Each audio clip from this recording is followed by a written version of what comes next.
It was a beautiful morning. The sun was shining brightly over the jungle. And seeing how nice the weather was, Mr. Fox decided to go for a walk.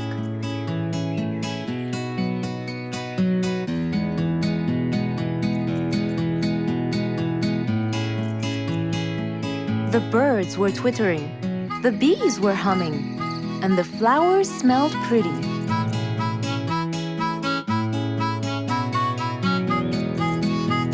As Mr. Fox was passing by Bingo's house, he saw him doing something really strange.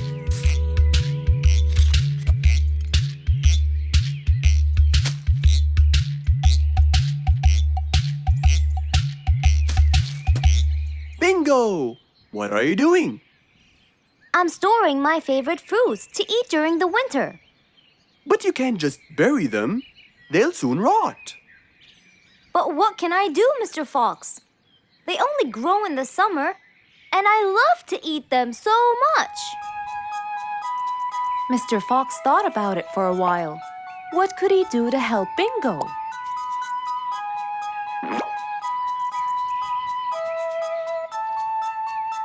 Don't worry, Bingo.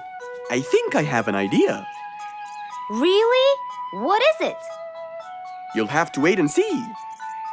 I'll just run to my workshop, and I'll be back before you know it. Okay. Mr. Fox went back to his workshop and gave it some thought.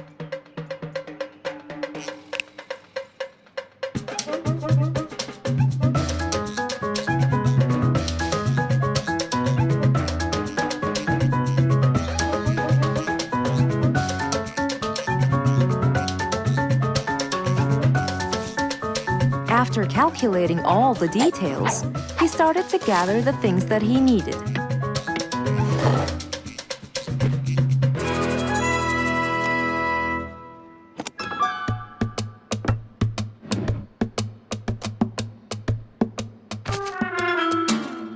Then, he took his toolbox and his car keys, and of course, the glass plates.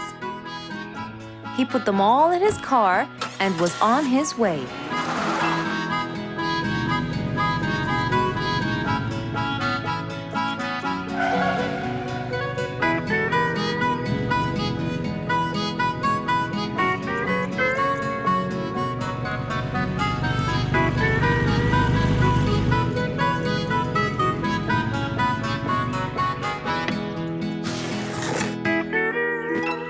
What's all this for?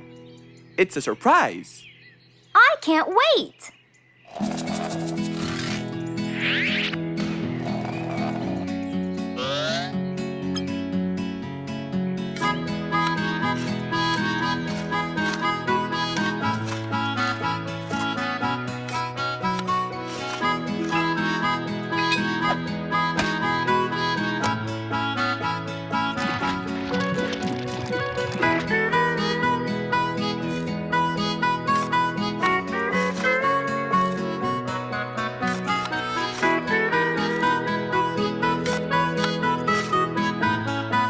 Mr. Fox was almost done, and Bingo was watching him, looking slightly puzzled.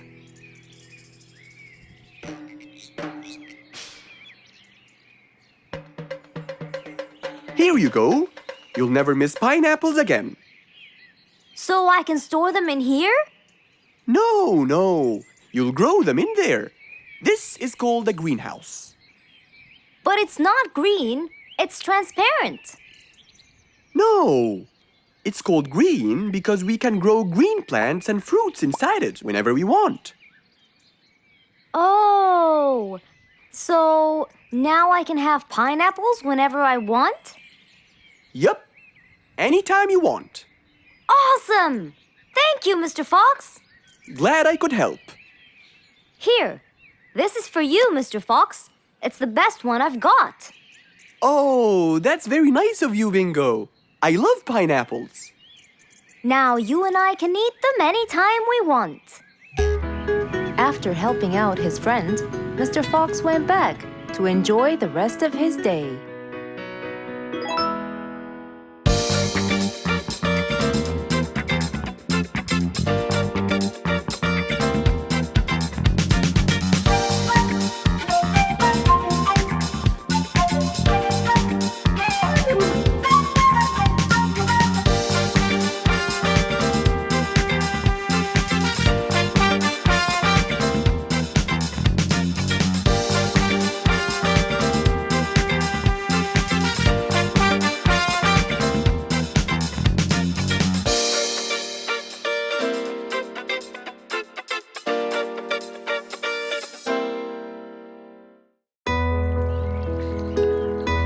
Rose stood in front of her painting stand, holding a few colors in her hand.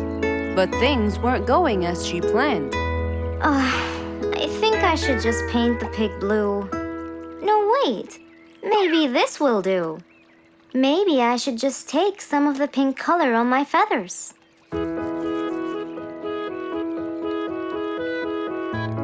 This isn't working. Maybe I should call Mr. Fox. He might have some clue about what I should do.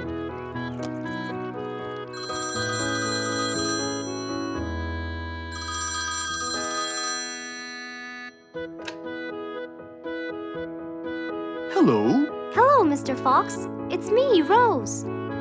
Oh, hello, Rose. How are you? I'm fine, Mr. Fox, but I do need your help with something. Do you think you could come and meet me? I'm at my usual painting place. Sure, I'll be right there. So, without a moment to lose, Mr. Fox got ready, got into his car, and drove off to where Rose was painting.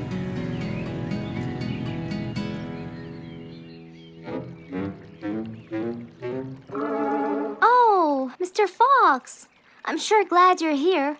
I tried everything, but nothing seems to work. What are you trying to do, Rose? I was just trying to get some pink paint, Mr. Fox.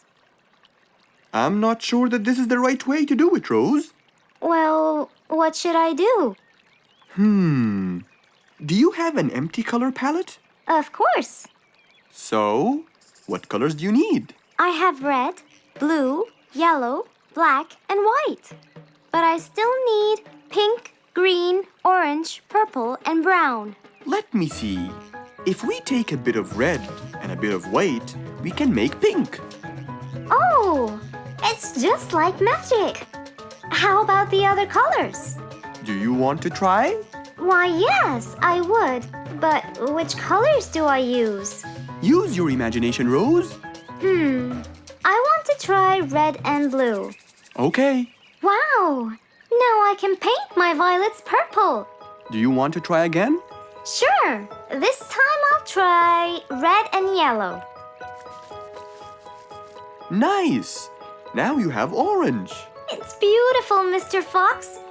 But I'm still missing green. Well, let's see. We still haven't mixed blue and yellow, have we? Right! This is a really cool shade of green. Now you can paint all you want. But, Mr. Fox, what about brown? Right. I almost forgot. Let's try orange and blue. Yes, that's it. Oh, I really can't thank you enough, Mr. Fox. Don't worry about it. I really like your painting. You do? Yes, it's quite colorful. Well, thanks to you. Now, whenever you're missing a color, all you have to do is try some together. All the colors that Rose once knew, when mixed together, turned to something new. Pink, purple, orange, and green. Something she had never seen.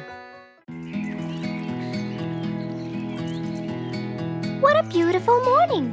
Mr. Falcon should have been here by now. He was supposed to get me some sugar candies from the other side of the river. I can't cross that river on my own. I can't swim. I'd better go to Mr. Fox. He'll tell me what to do. And since Mr. Fox helped many more, she went to him and knocked on his door.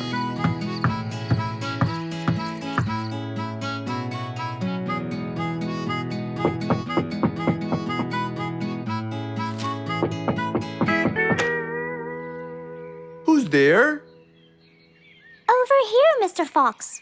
Oh, little Auntie Lou. Welcome. Please come in. Thank you, Mr. Fox.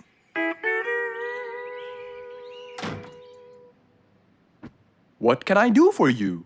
Mr. Fox, my problem might seem small, and I know how busy you are, but... Don't worry, Auntie Lou. Whatever it is, we'll find a solution. Tell me, what's bothering you? Sugar candies. Sugar candies? But you love them. Yes, Mr. Fox, I do. That's the problem. The only place I can find them is by the other end of the river side, and I don't know how to swim. Well, how did you get them before? I had some friends who would cross the river and bring me some candies with them. but I can't wait for them to go every time. I want to be able to get them myself. I see. So you want a way to cross that river by yourself? Yes. Do you want to learn how to swim? Impossible. I'm so afraid of the water. It's my worst nightmare. Isn't there any other way, Mr. Fox? Sure there is. Let me think. Mr. Fox thought quickly and without delay, for there was already another way. He'll build a bridge for Auntie Lou, so she could cross whenever she wanted to. Little Auntie Lou, how wide is that river? Very wide, Mr. Fox. It won't be easy, but let's go. Into the workshop ran Mr. Fox. He grabbed some wood and his toolbox. He put them in his Jeep and hopped inside. Then he and Auntie Lou went for a ride.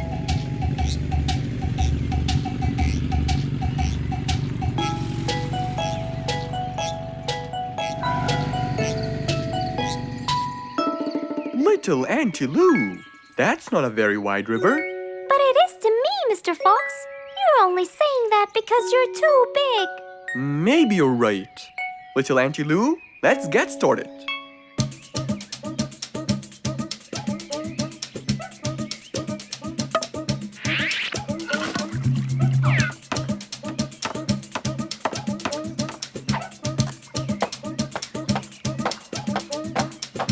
Finally, the bridge is complete. Mr. Fox, that's exactly what I wanted. Thank you so much. I'd better be on my way to collect the sugar candies. I've always dreamed of this.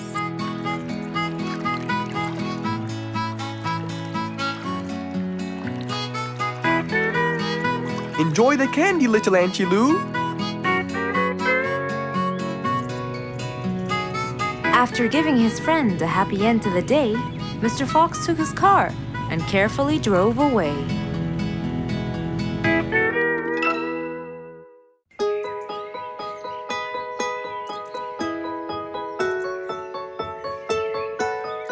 Beatrice was a little energetic bee. She wakes up early, eats her breakfast, and checks on her honey. Then she goes out to collect some nectar. That smells great. I'll take some from here. Wow, that looks fresh. Here's my favorite type. And so, she went collecting all the nectar she needed, and when she was all done, she went back home. But as Beatrice came closer and closer, she could see that someone had been to the hive. Oh no! My honey! It's all gone! Who could have done this? Beatrice looked right and left, but no one was there. Sadly weeping with grief, she went to the place where she might find relief. Oh, Beatrice, how have you been? Mr. Fox! Beatrice, what happened? Someone stole my honey and destroyed my hive! Who would do such a horrible thing? I have no idea! I was out collecting nectar, and when I came back, I found... Calm down now, calm down. I don't know what I should do. Mr. Fox felt sorry for Beatrice. He kept thinking of a way to prevent this from happening again. Aha! I got it! You know who did this? No, but I can prevent this from happening again. Really? Really? Come with me. At once, Mr. Fox ran to his workshop. He grabbed some steel, some wooden plates, and his toolbox. He then hopped into his car with Beatrice by his side and drove away.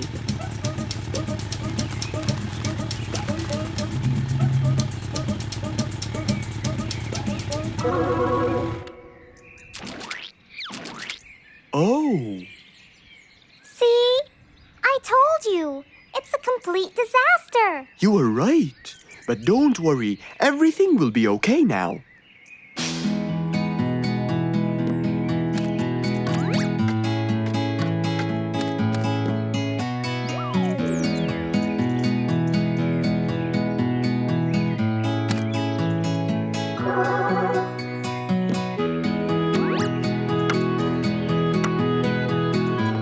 Mr. Mr. Fox started to work.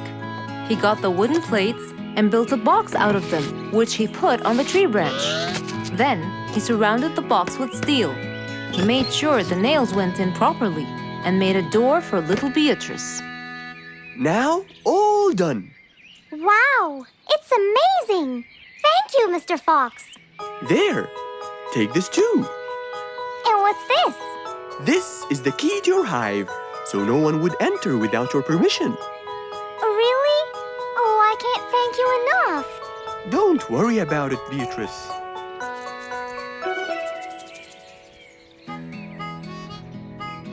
Here, Mr. Fox, this is for you.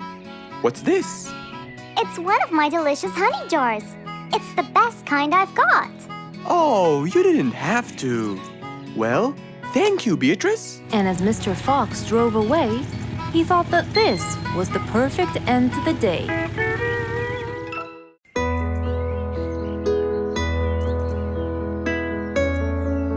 Roo is sad and looks really down.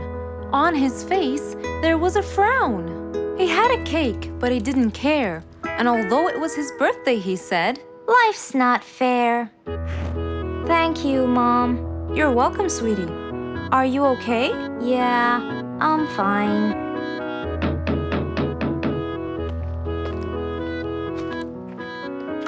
Oh, look who's here. It was Roo's best friends, Poppy and Fluffs. Hey there! Happy birthday! Wow, neat birthday cake. Yeah, just a normal birthday cake, traditional birthday hat, and the same old wishes over and over again. Roo, are you okay?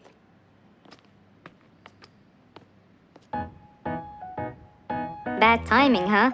He looks sad. I know, but the cake is still here. Oh, stop it. We have to help him feel better. It's his special day. A little bite won't hurt. Oh, sure, the cake won't hurt. But what about my fist? Fine, fine. What do you have in mind? Let's go. Where to? I know someone who can help. Mr. Fox? Duh. In an attempt to help their friend, Poppy and Fluffs went to Mr. Fox. Only he would know what to do.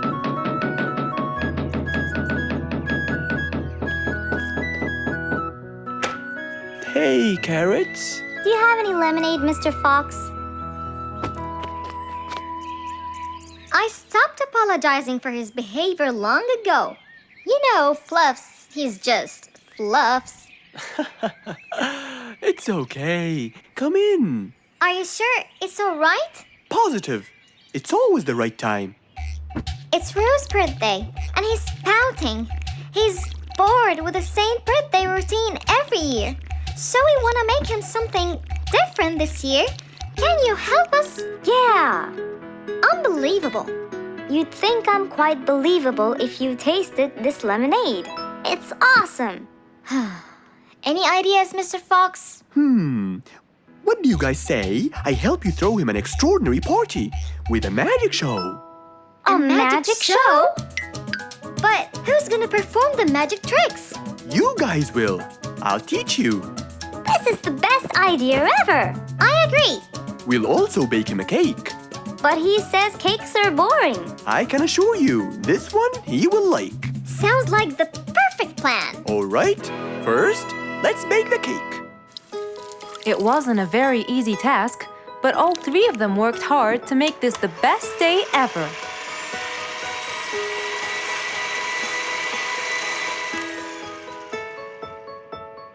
This is the coolest birthday cake ever! Now for the magic tricks. We need a bottle of water left in the freezer for around 2 hours and a plate full of ice. We'll also need some food coloring and soda. I'll get the color blue. I'll get the green and the yellow. And I think I'll get the red. We are all set now, I think. Not yet. What else do we need? Invisible ink. Huh? Fluffs and I will pour it over everything, including ourselves. And you, Pops, will give Roo this magic glitter. When he sprinkles it, everything will become visible. Cool. Let's go.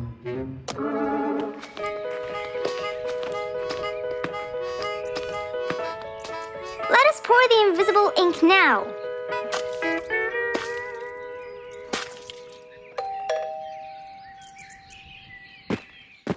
Hey, Roo! Hey, What are you doing? just sitting here, bored. Well, not for long. Yeah, right. Well, think again. Happy birthday. What's this? You have to sprinkle it around to find out. Where? First, on the table. Wow! How did you do that? It's a donut cake! Now try sprinkling all around. This is impossible! It's the coolest thing ever! It's not over yet.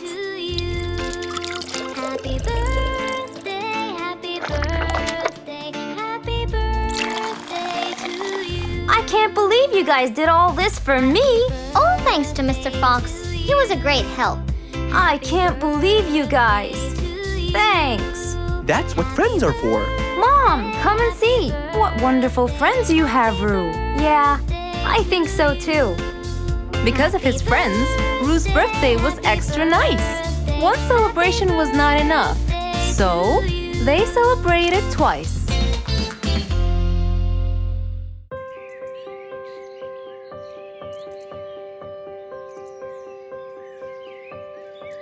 It was a beautiful spring morning. The sun was shining brightly. The sound of the birds woke Mr. Fox up.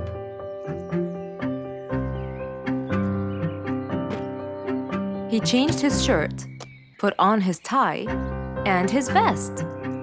Then he drank his tea. It was delicious. After reading a shop manager ad, he got into his car and drove off.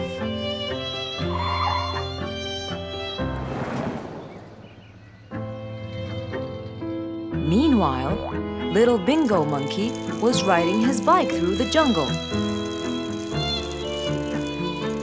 He was having loads of fun, but suddenly the bike slipped and little Bingo fell off. Are you okay, Bingo? Hang on, I'm coming. Yes, Mr. Fox, but my bike isn't. Oh, it looks like there's a problem with the tire. Don't worry, Bingo. I'm going to help you. Bingo, can you help me count how many nails I need? Of course. Here's 1, 2, 3, 4, 5, 6, 7, 8, 9. I think there are 9, Mr. Fox. Okay, Bingo. Let me count how many I have in my toolbox. 1, 2, 3, 4, 5, 6, 7, 8, 9. I'll get one more just in case he miscounted. So 9 plus 1. We need 10 nails. That's easy.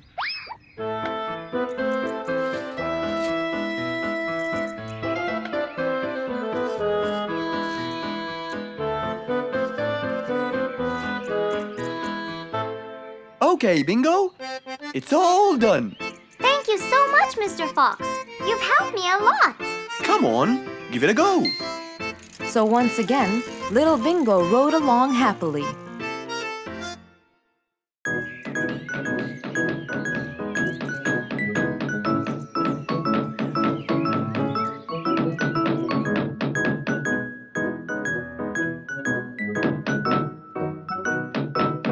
I'm coming. Good morning, Mr. Fox. Hello, my friends. Come on, let's go to the backyard. We can't wait to hear the rest of the story. Slow down. I can't understand you. I'll tell you, Mr. Fox. We came running here to listen to the rest of the story. Okay then. What are we waiting for? Let's start now. Mr. Dumfrey, you have no idea how much you've helped us. We're really grateful for your ears, you know. Thank you very much. I'm always honored to help everyone, sir. Wait, I sense vibration in my ears from that direction. Huh? Follow me. Here! Something is definitely here! Speeder, come quickly. We'll start digging.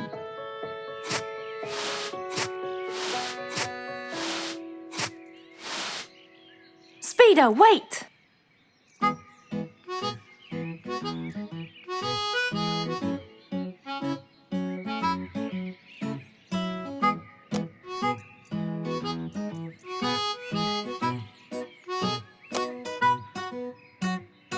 Wow! This skeleton goes back to the Mesozoic era, the Triassic period to be precise. This is so rare! Oh my, the Mesozoic era. What an extraordinary discovery! But we have to make sure. Of course we will. We still have more sites to excavate today. Are you ready, Mr. Dumfrey? No problem at all. But I'll need some juice barrels to regain my powers. Speeder, bring 3 barrels of juice for Mr. Dumfrey immediately.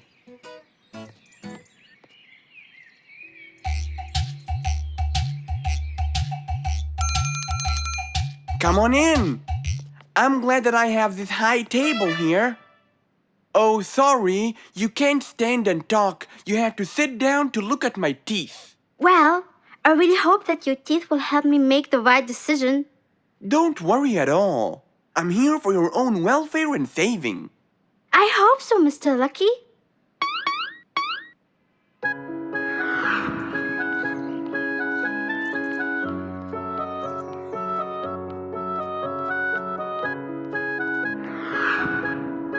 Oh, I knew it! This new job won't suit me. I can't thank you enough, Mr. Lucky. You saved me from a lot of trouble. You're a very important person in our jungle. No problem. I believe I was gifted to protect and help the people. If I didn't live up to the gift, it might be taken away from me. It was nice meeting you, Mr. Lucky. I'm sure you're gonna save lots of people as you did for me. Number 82, please come in.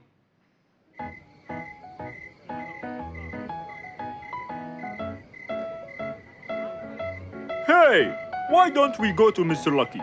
We need to know his final decision. I'm sorry, I can't today. Mr. Dumfrey discovered an ancient site last week, and I really want to go to the opening ceremony. They became very famous. If I want to stay in control, I have to know their weaknesses. Maybe reading about gold will uncover the facts. Hello, Fangs. Long time no see. Last time you came here, you were very young and you came with your mother to buy a book. Yeah, it was a long time ago. So you came to read, huh? Reading is very important. I read everything in this library. That's great. Now, I need a book about gold. Ah, gold. It's becoming the mainstream nowadays. A rabbit with a golden tooth and a camel with a golden ear. I think there is a relation between the two. And I think you're losing it because of all this reading. There can't be a relation between both of them. What? Nothing. I just meant that the book that I need has nothing to do with those gifts. I'm just researching about gold and its medical use. You know, for the new technology. There it is, Mr. Gold Researcher. Thank you. And since this is my first visit to the library from a long time, you'll give it to me for free, of course. Goodbye, Mr. Bearlato. Huh? Who said it's for free? That old bear is really smart. It must be the reading that made him understand the connection between the two gifts. I think reading makes you understand a lot of stuff and gives you knowledge. Fortunately, not many people read in the jungle.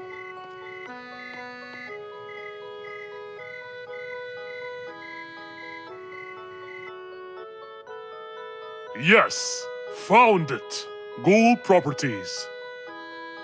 Gold is known for its shine, and to keep gold shiny, scientists use a substance called ammonia. Ah, yes, that's it. Gold brightens and dims. When anyone looks into Lucky's teeth to see their future, it becomes clear as a mirror. And if a mirror is not as clear as crystal, no one will see anything. I can buy 2 liquids. One to dim the gold, and another to brighten it. and then I'll enter his house. Oh, I mean my house, and put the dimming liquid on his teeth. And when the glow fades, it will surely affect Dumfrey's ears as well. The letter said it, and I'll be in control of both powers. Oh yes, no matter what they do, they'll never be able to stop me!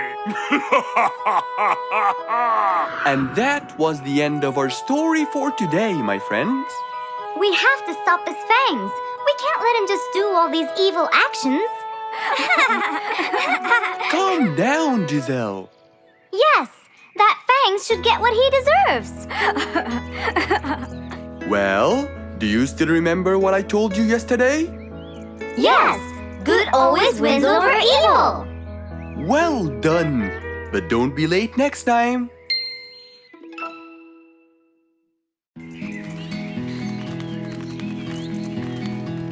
It was a beautiful sunny day. Feeling bright and early, Mrs. Sharpie was on her way to work.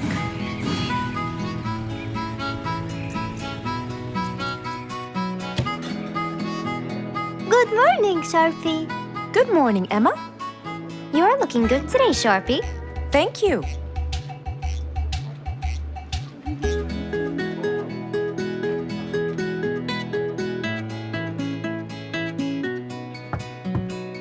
Come in.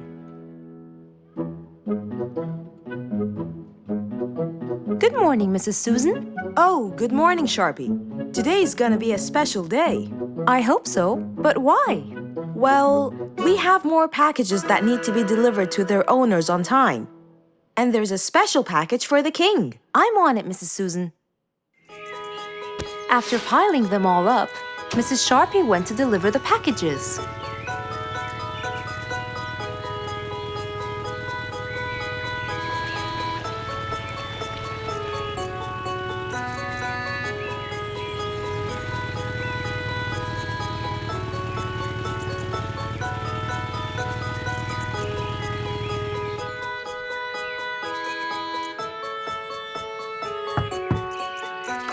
Here's your package. Thank you, Sharpie. Just in time. Looks like delivering the next one is gonna take some time. After safely delivering the package to Mr. Camel, Mrs. Sharpie took off to the opposite side of the jungle to deliver a package for Mrs. Deer.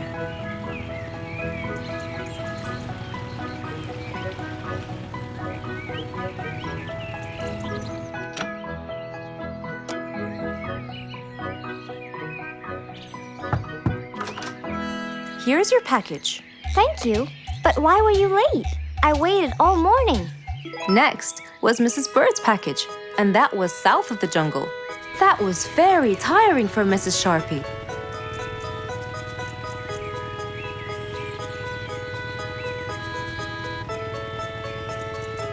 Mrs. Bird! Mrs. Bird! Here's your package. I thought you weren't coming. Thanks anyway. Next was Spike the Dragon.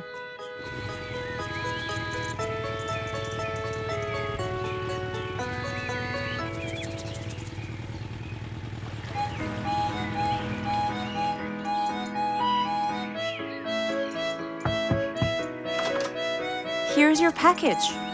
You know, I never thought you'd be late. Oh no! It's the last package I'm delivering today. I hope the king is not too upset that I'm late.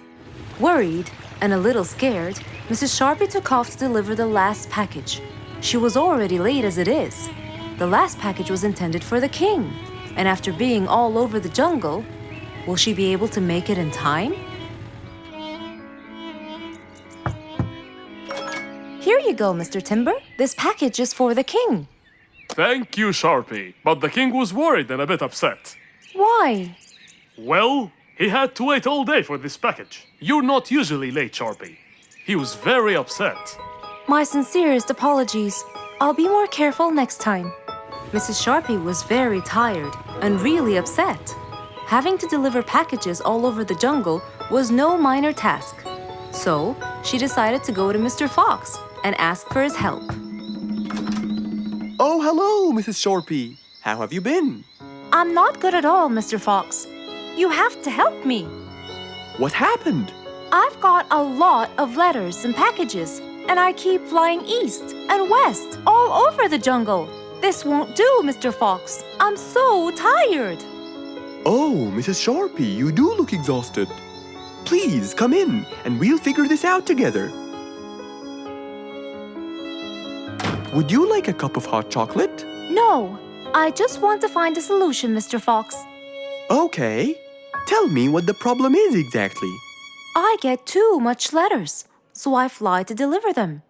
I find that the first letter should be delivered to the western part of the jungle, so I fly and deliver it, just to find that the next one is in the eastern part of the jungle. And when I fly and deliver it there, I find that the one after it is in the north.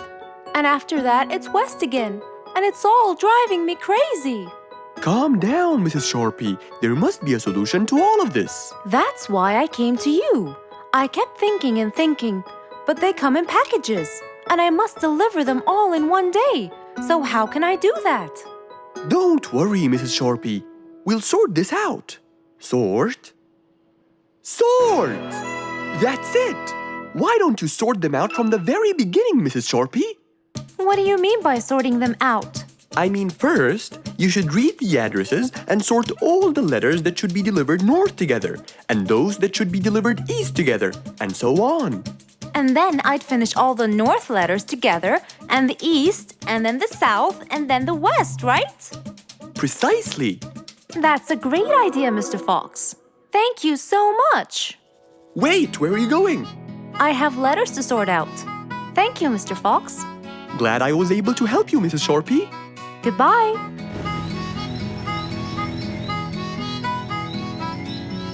Happy with the solution she got, Mrs. Shorpy took off and looked forward to a new day with her new planned plot. Who can you always count on? They're always there when you're feeling down, ready to draw a smile and remove that frown.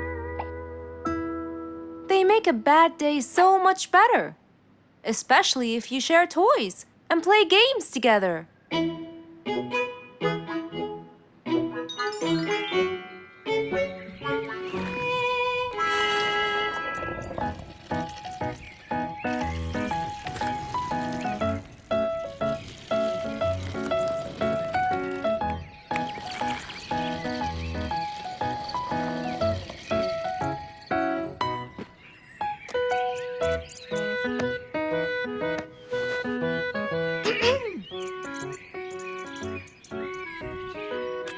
Officer Sherlock Fluffs?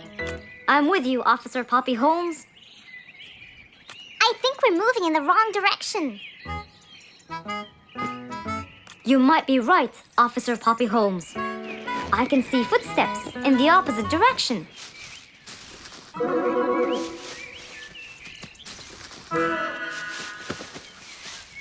Officer Sherlock Fluffs. I think someone is after me. Run, officer! Run!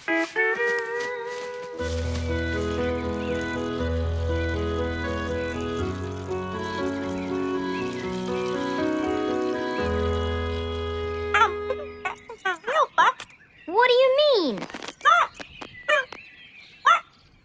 Poppy! Poppy! You there? Poppy! I can't believe we lost the connection. Poppy! Poppy, where are you? Filled with worry, Fluff searched and searched for Poppy, but he couldn't find her anywhere.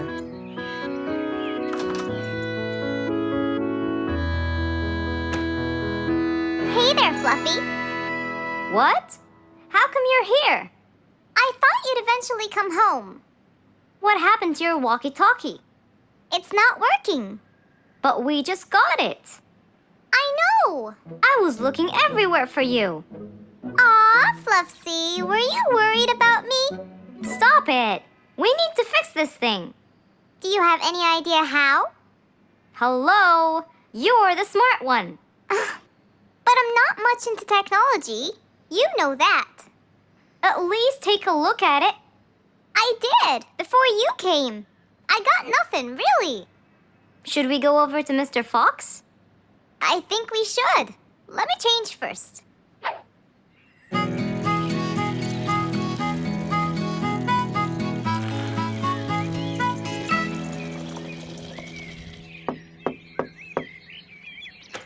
Hello. Hey! Mr. Fox, Poppy broke her walkie-talkie. I so did not. Don't fight, you two. Show me your walkie-talkie.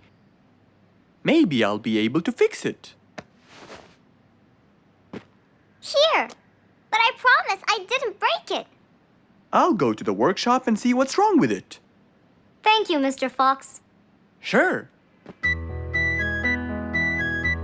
really think I broke it? Why else would it stop working? But I didn't. Well, I kind of think you did. You're unbelievable.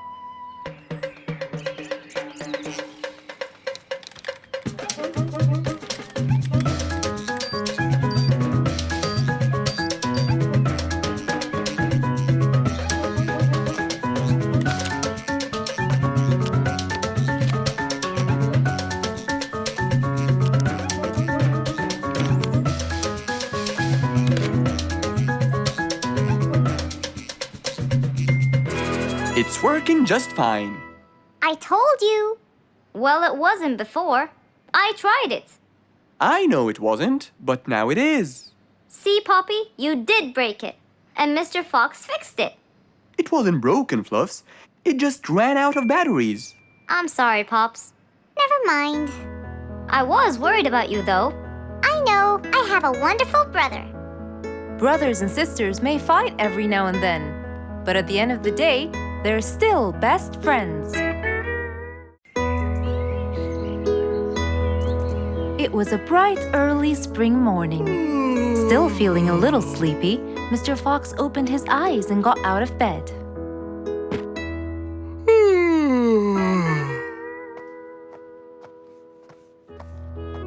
Since the weather was beautiful outside and awfully tempting, Mr. Fox decided to go for a walk in the jungle. The sun was shining, the birds were twittering. It was a very peaceful morning. Well, sort of. Worried that something terrible could have happened to one of the animals in the jungle, Mr. Fox sprinted towards the sound. Are you kidding me? You're the size of an air balloon! Are you making fun of my size, you piece of you? What? Take that back now, you... No! I'll never take it back! This was all your fault! No, it wasn't! It was yours! No! It's always your fault! Now, calm down. Oh, Mr. Fox, I'm so glad you passed by. You're the only one that could solve my problem. Solve your problem? No, Mr. Fox will solve our problem. No way! What you did was a total crime. So not true. You're the one who started it all and injured me, you big... There, calm down. And just tell me what happened. He woke me up! Slow down, one at a time. Mr. Panda, you go first. Thank you. Now, I was walking heading to my house when I realized that for me to get there, it will take me 12 minutes. And I was so tired and sleepy. So I thought about it, and I realized I should just lay here for a while and take a short nap. And just as I was starting to get comfortable, I found little chicklets screaming with the highest pitch into my ears, Mr. Fox. My ears! Can you believe that? Well, that's not a very nice thing to do, little chicklets. Why did you do that? But I didn't, Mr. Fox. And how is that? I was heading to my favorite lake, and I was walking just right behind Mr. Wicks, when all of a sudden, out of nowhere, he decided to lay down and fell to the ground and squeezed my beautiful wing. And if it wasn't for my high-pitched voice, I would have been dead by now. Well, that was pretty dangerous, Mr. Wicks. What should I do, Mr. Fox? I was really tired and I needed my nap. So I took it. What should a panda do to take his nap? Can't you just wait till you reach your own house? Or at least look behind you before you decide to fall down. My house is 12 minutes away, and all the walking had already stolen away all my energy. I had to take a nap to recharge. I can't keep on walking forever. Then look behind you or sleep next to a tree or something. Why don't you watch where you're stepping? It was a very troubling matter indeed. The little chick almost got crushed. But Mr. Wicks didn't mean it. He was just so tired that he fell asleep. Right? Mr. Wicks, answer me. Did you intend to squeeze little Chicklet's wings? Of course I didn't. Were you aware that you were going to take a nap in the middle of the road? Actually, I vividly remember. I walked to the tree side first, but when I woke up, I found myself in the middle of the road. How many naps do you need per day? From 5 to 7, I would say. Did you take a nap before you decided to head home? Of course. Do you usually nap in between? Not always, but today I went so far from my house. I tried to hurry to nap at home, but you know, I'm too slow. Say no more. I now know the answer. Really? Yes. Worry no more, little Chicklets. From now on, Mr. Wicks will always nap at his own house. Just a second. Aha! There it is! Is that what they call caffeine? My, I didn't think it was that huge. No. It's something even better. Better than caffeine? And chocolates too.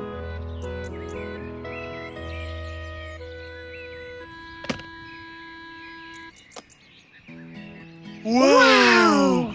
Rollerblades! So you'll be able to move fast and reach your house as fast as you can. Oh, can I try it now?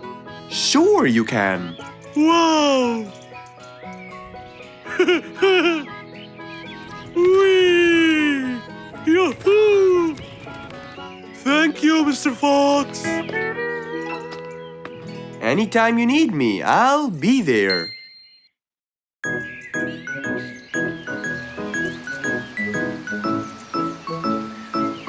It was a beautiful Saturday morning. Since the sun was shining and the weather was nice, Mr. Fox thought it was perfect for morning exercise.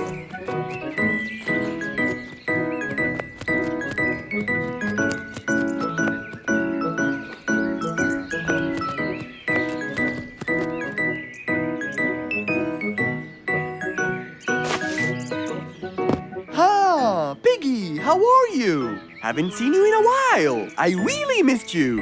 I'm fine, Mr. Fox. I really missed you too. I hope you're doing great. Why does he look so sad? I hope nothing bad has happened. You look a bit down, Piggy. Is everything all right? Are you okay? Oh, Mr. Fox, I really need your help with an urgent matter.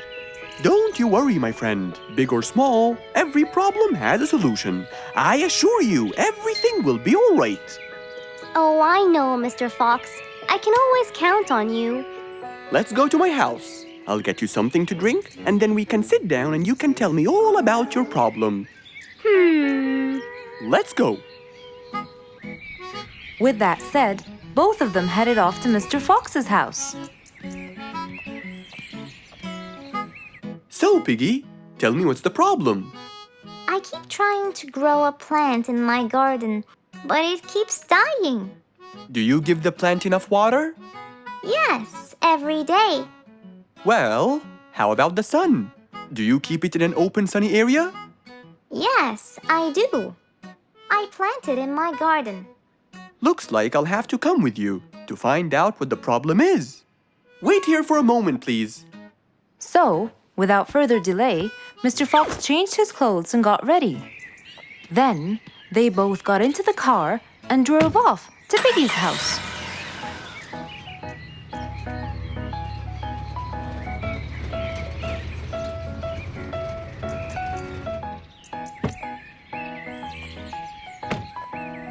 Look, Mr. Fox. These are the plants I told you about.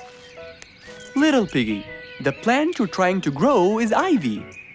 And ivy likes to grow on something firm, like a gate or a wall. That's how they grow so tall. Ivy?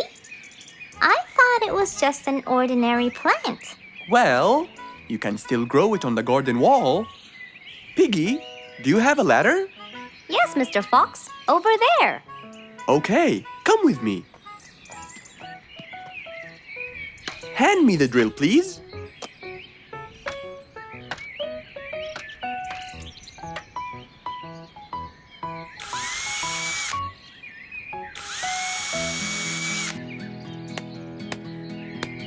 After drilling the holes and hammering the nails, Mr. Fox hung the ivy plant all across the wall.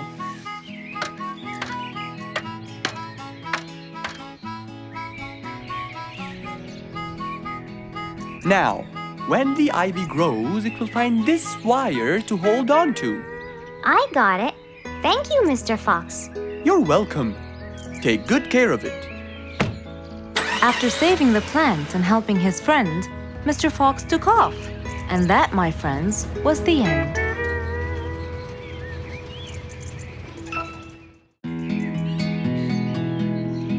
It was a beautiful morning. The sun was shining brightly over the jungle. And seeing how nice the weather was, Mr. Fox decided to go for a walk.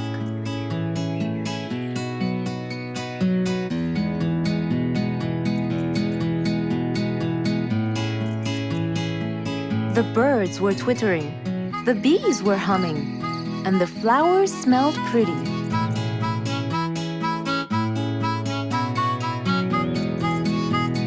As Mr. Fox was passing by Bingo's house, he saw him doing something really strange.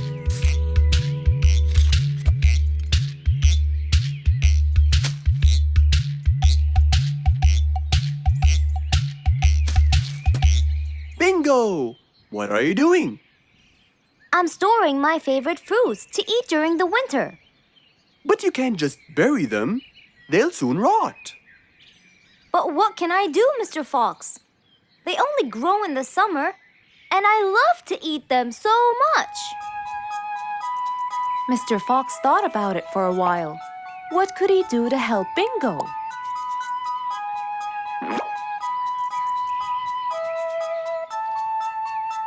Don't worry, Bingo.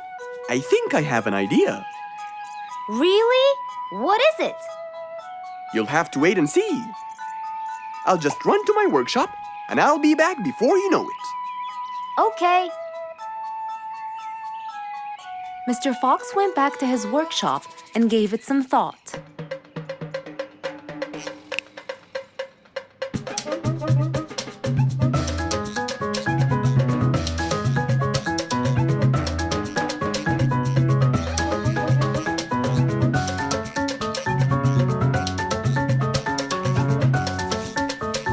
After calculating all the details, he started to gather the things that he needed.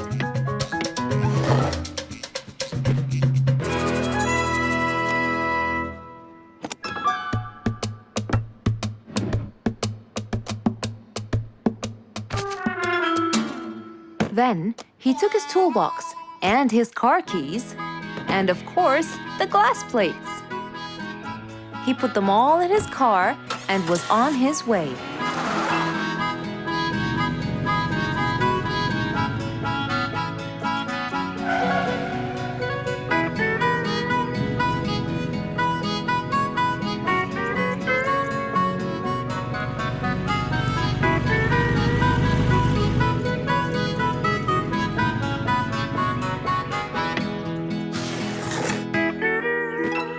What's all this for? It's a surprise. I can't wait.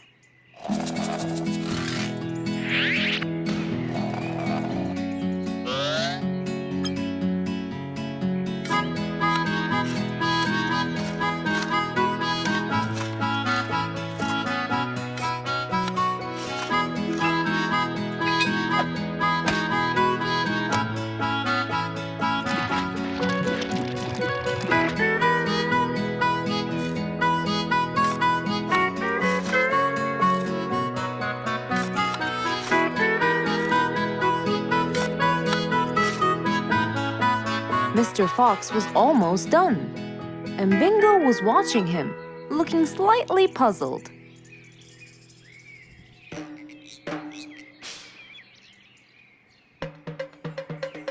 Here you go. You'll never miss pineapples again. So I can store them in here? No. You'll grow them in there. This is called a greenhouse. But it's not green, it's transparent. No. It's called green because we can grow green plants and fruits inside it whenever we want. Oh, so now I can have pineapples whenever I want? Yup. Anytime you want. Awesome! Thank you, Mr. Fox. Glad I could help.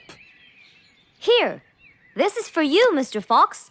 It's the best one I've got. Oh, that's very nice of you, Bingo. I love pineapples. Now you and I can eat them anytime we want. After helping out his friend, Mr. Fox went back to enjoy the rest of his day.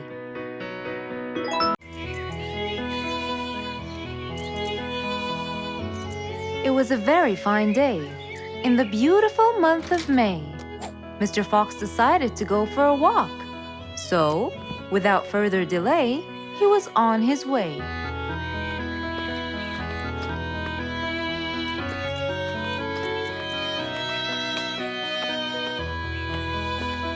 While Mr. Fox was walking, enjoying the sun and the trees, he heard a quarrel at a distance and someone saying, Stop!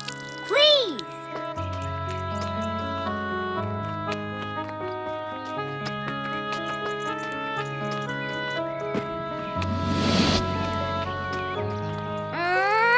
What?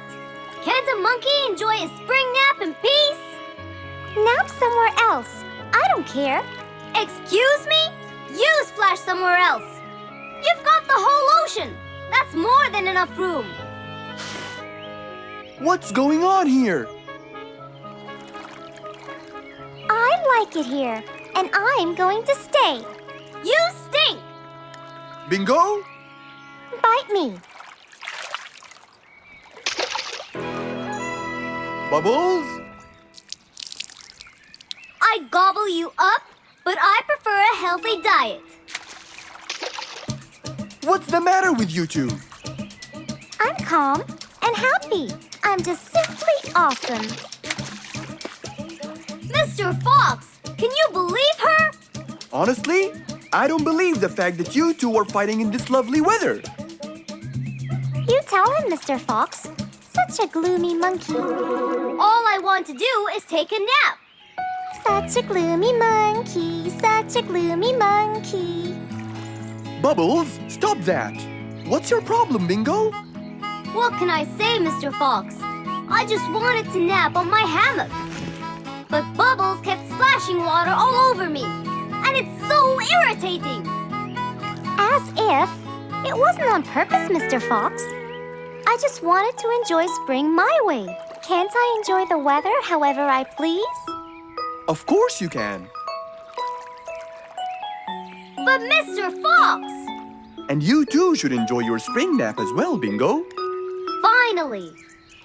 That's right. Go enjoy your spring sleepiness some other place. Say what now?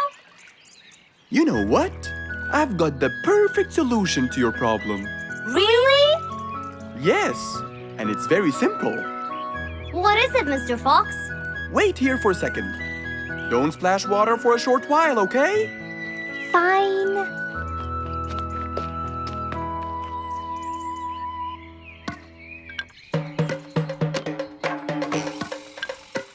The hammock was very close to the lake. That's why Bingo got water all over him every time Bubbles splashed. But Mr. Fox wasn't gonna let them fight. He had the perfect solution for both their plights. What are you doing, Mr. Fox? Wait and see for yourself.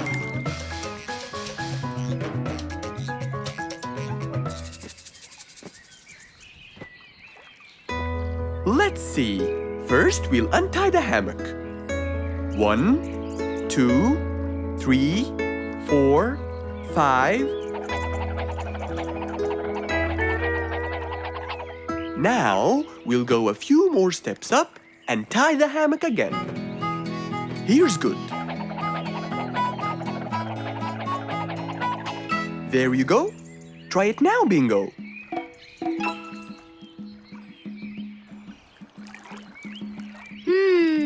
Very comfortable, Mr. Fox. I love it. And the air up here makes me sleepier. Bubbles, give me your biggest splash. Whoa! Ha ha ha ha ha. Whoops. Sorry, Mr. Fox. Don't worry about it. I feel fresh. Mr. Fox's work was done. First there was trouble, now there was none. For there was indeed no better deed than rushing to help a friend in need.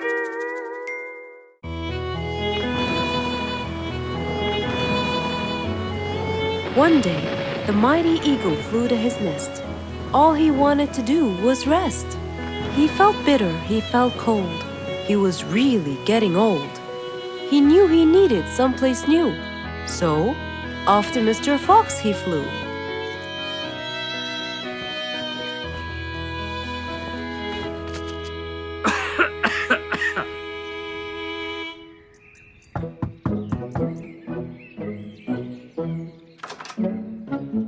Oh, hello, Mr. Eagle. You look so tired. Please, come in. Thank you, Mr. Fox.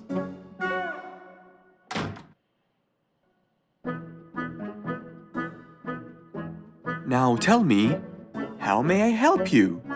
Mr. Fox, I spent years in prosperity and glory, but I'm old now and tired.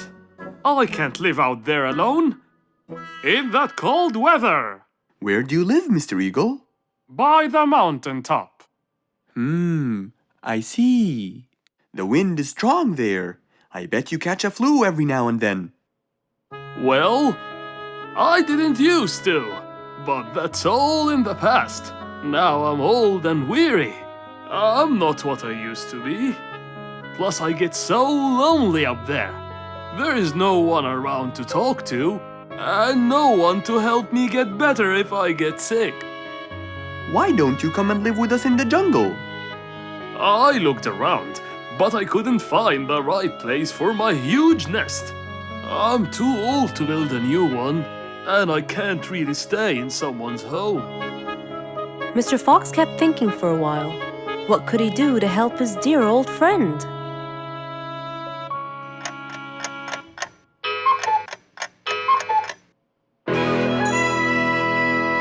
I got it. I think I can help you build a new house. Have no worries.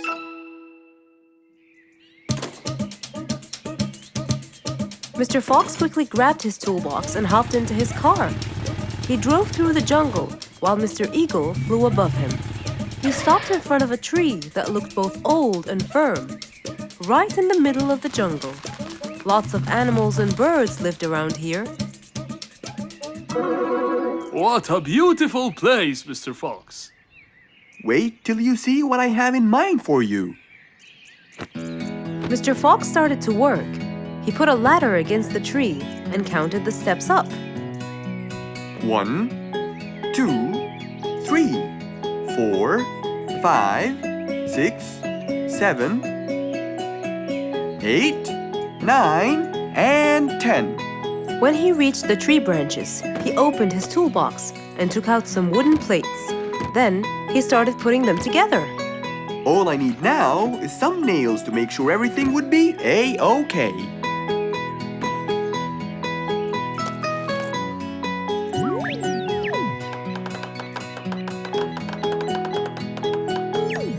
We're almost done, Mr. Eagle.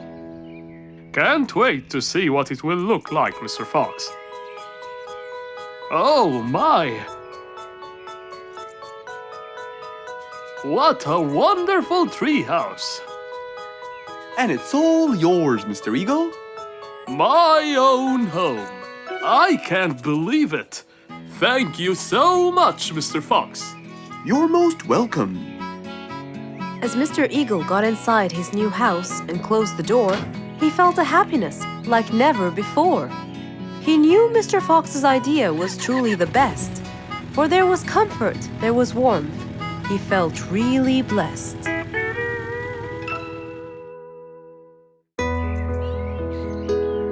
It was a bright sunny day. Mr. Fox had had his breakfast and was now out doing his morning exercises. It was then when he saw Woody, who was passing by. Ah, Woody, how are you? Haven't seen you in a while. I really missed you. I'm fine, Mr. Fox. I really missed you. I hope you're doing great. Why does he look so sad? I hope nothing bad has happened. You look a bit down, Woody. Is everything all right? Are you okay? Oh, Mr. Fox, I really need your help with an urgent matter. Don't you worry, my friend. Big or small, every problem has a solution. I assure you, everything will be all right. Oh, I know, Mr. Fox. I can always count on you. Let's go inside. I'll get you something to drink, and then we can sit down and you can tell me all about your problem. Let's go.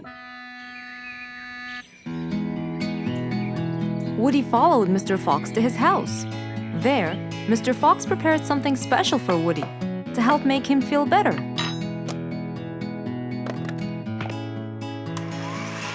I made you some fresh orange juice. This will help you relax and cheer you up. Oh, you're very generous. I love orange juice. Thank you.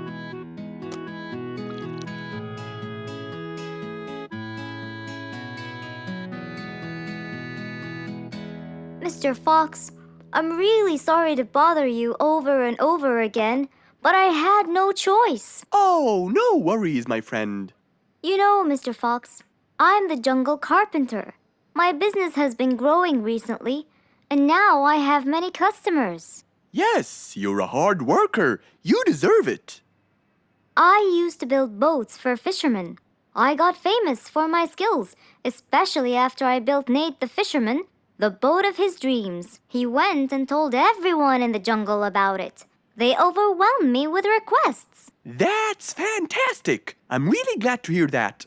But Nate came to me yesterday and asked if I could build him a ship. One big enough for him and all his friends, as he is planning to go on a fishing trip. It's for a special trip, he said. Yes, I've heard about that. Well, the problem is, I've never built a ship before, and I have no clue what kind of wood I'm supposed to use. I don't know what to do. How will I build him the ship he needs without the proper wood? Will you help me, Mr. Fox? Whoa, that's a serious problem. I'm gonna have to look through my books. Well, you're never too old to learn something new. I could use some time. I'll call you as soon as I find a solution. I will be waiting for your call. I know you'll be able to help me, Mr. Fox. After Woody left, Mr. Fox started his researches on shipbuilding.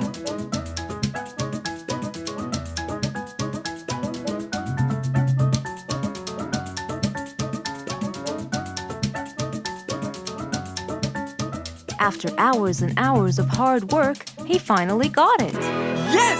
I've got it! But what did he get? We'll find out in the next episode.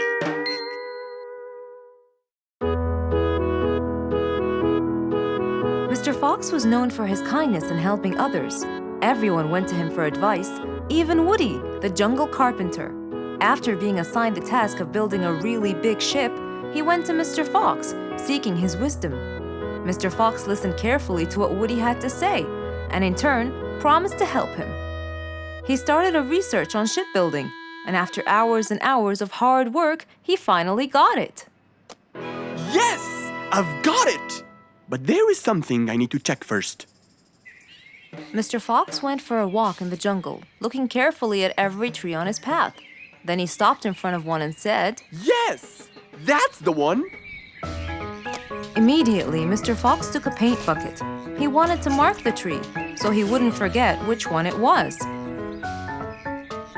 After that, he got into his car and drove off.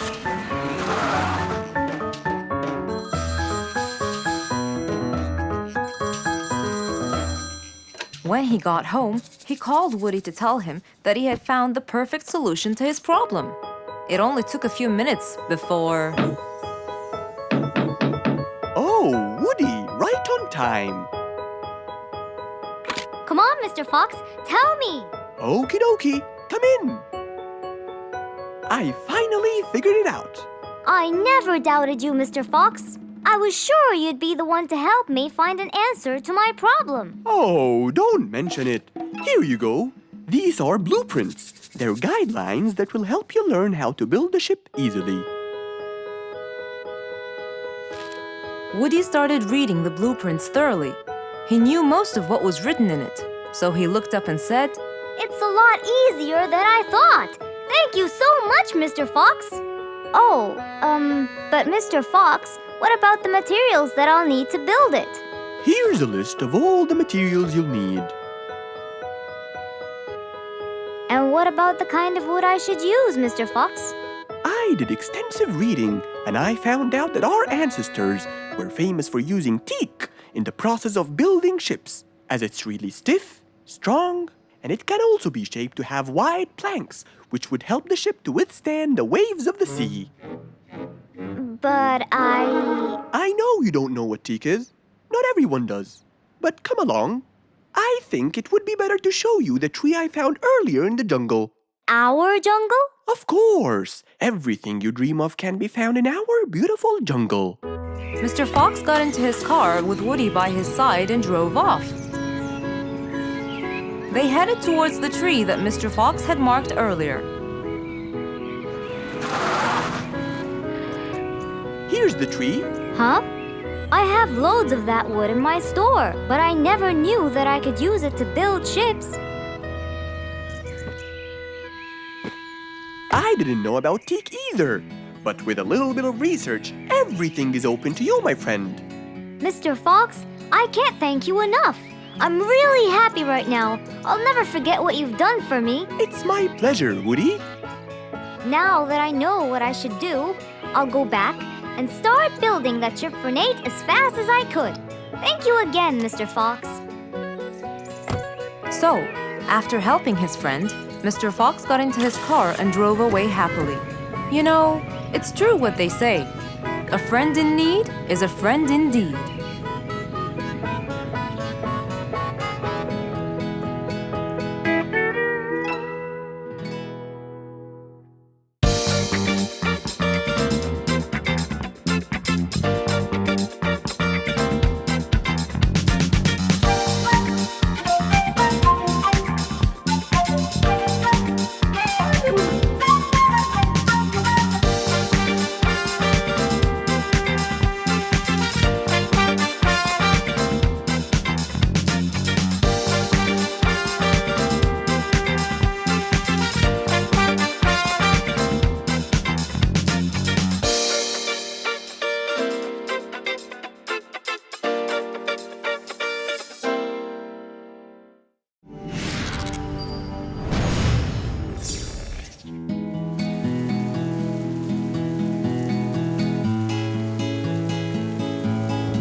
One stormy winter night, when most of the animals stayed warm in their beds and turned off the lights.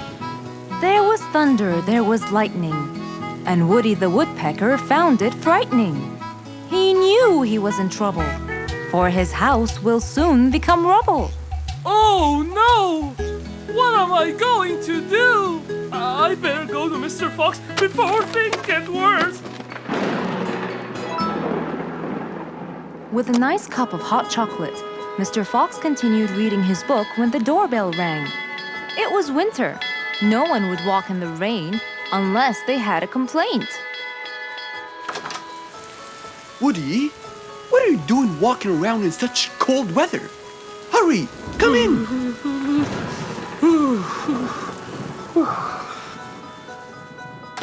Mr. Fox, I know it's cold, and I'm sure my problems will make you feel bored, but I need your help. Of course. Don't worry. Have a seat, Woody, and I'll get you a hot drink. It must have been terrible to go out in that storm. Okay, thank you, Mr. Fox. So, what exactly is your problem? My roof, it gets ruined by the rain. Oh, I keep fixing it every now and then, but now, every winter is a nightmare. here you go, Woody. Thank you, Mr. Fox. So tell me, what happened to your roof? The rain makes it damp. Sometimes I fear it gets too damp. It might fall. Oh, you're right. That's a serious problem. Well, will you help me? Mr. Fox knew he couldn't stop the rain, but he couldn't let Woody's efforts be in vain. There had to be another way. I have an idea. We need to guide the water off your roof. But how can we do that? Well, we need to visit the jungle shop. But first, we'll wait for the storm to pass.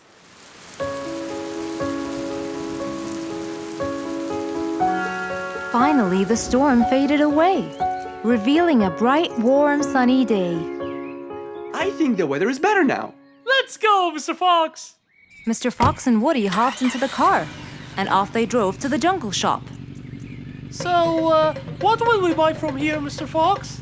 A sloped roof. A roof? But how will we transport it? Oh, don't worry. There's a new type of roof. They sell them like, pieces of a puzzle. Oh, that's smart! Yep. Mr. Fox and Woody chose a nice big red roof. Then, off they went to Woody's house.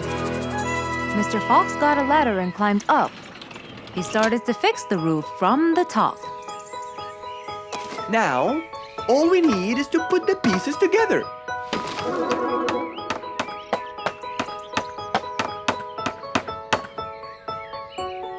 All done.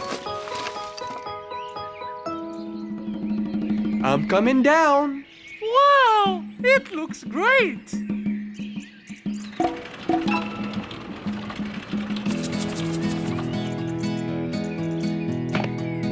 That way, all the water will slide down and the rain won't bother you again. So, does that mean no more rainwater will enter my house, Mr. Fox? Of course not. I guarantee it. Oh, I'm so happy! Thank you so much, Mr. Fox. Oh, it was nothing. We all like living in a dry, warm place in the winter.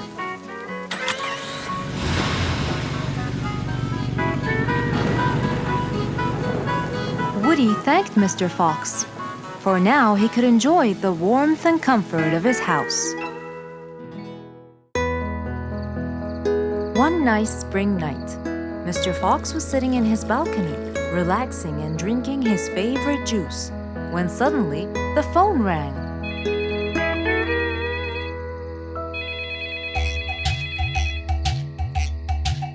He wondered who would be calling him this time of night.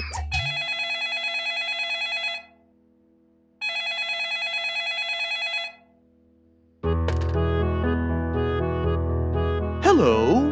Who is it? Mr. Fox, it's Rorik. Your Majesty, how may I help you? Well, Mr. Fox, I'd like you to come to my house early in the morning to discuss something urgent. Of course. I'll be there. After he hung up the phone, Mr. Fox went to sleep. He was supposed to wake up early. He wouldn't want to miss his appointment with the king.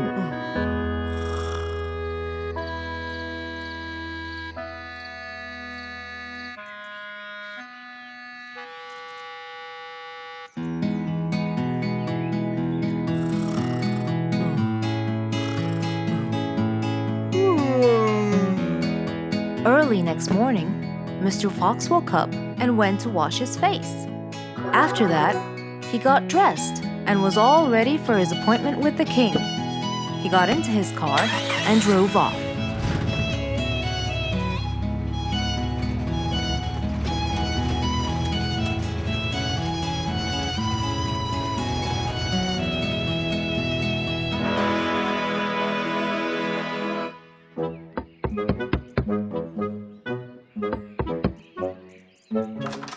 Hello, Mr. Fox. One moment, please. Your Majesty, Mr. Fox has just arrived. May he come in? Of course. Let him in. Come in, Mr. Fox. His Majesty is waiting for you. Good morning, Your Majesty. Hope I'm not late. No. You're always on time. How are you, Mr. Fox? I'm fine. And how's our little Frisky? He's fine. A little mischief every now and then. You can never get him to stay in one place.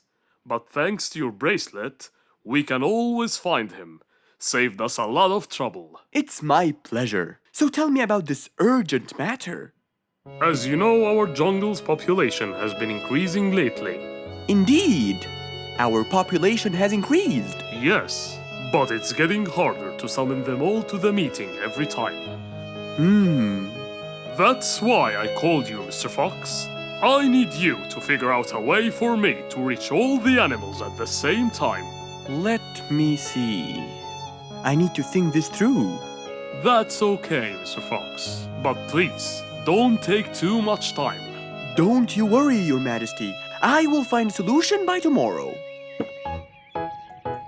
As Mr. Fox got into his car to get back home, he thought all the while about the king's request. How could he help the king with his problem? With everything else Mr. Fox has faced, this might be a slightly bigger challenge for him.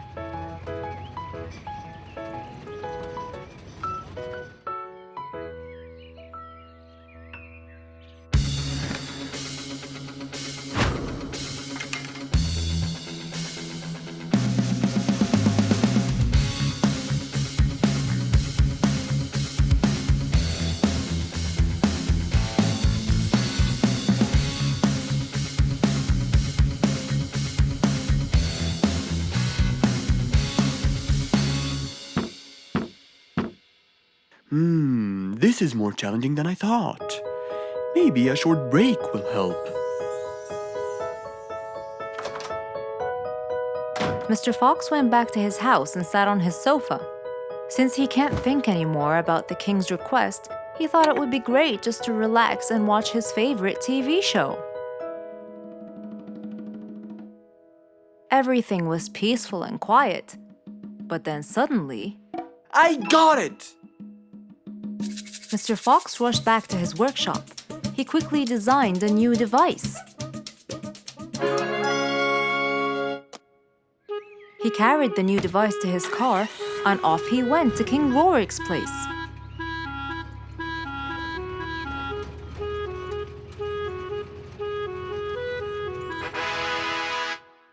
Mr. Fox, I thought you were coming tomorrow. Did you solve my problem? Yes, Your Majesty. This is a solution to your problem. That's great! But what's that, Mr. Fox? This is a megaphone. I made it specially for you. Every time you need to meet the animals, all you have to do is roar into it. Mr. Fox, you're a genius! But be careful. It's powerful. So make sure that no one is around you when you use it. Of course! I can't thank you enough, Mr. Fox.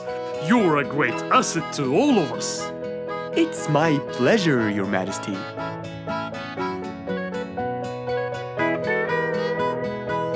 Goodbye, Mr. Fox. Mr. Fox got into his car and waved goodbye to the king. He was feeling happy and pleased. The problem was now solved, and he was able to help out a friend once more.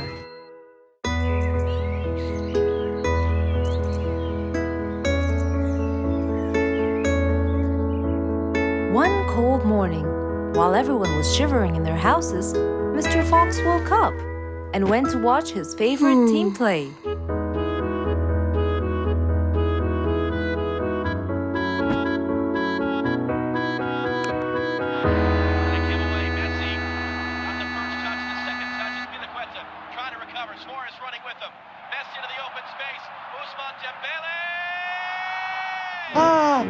He's going to win!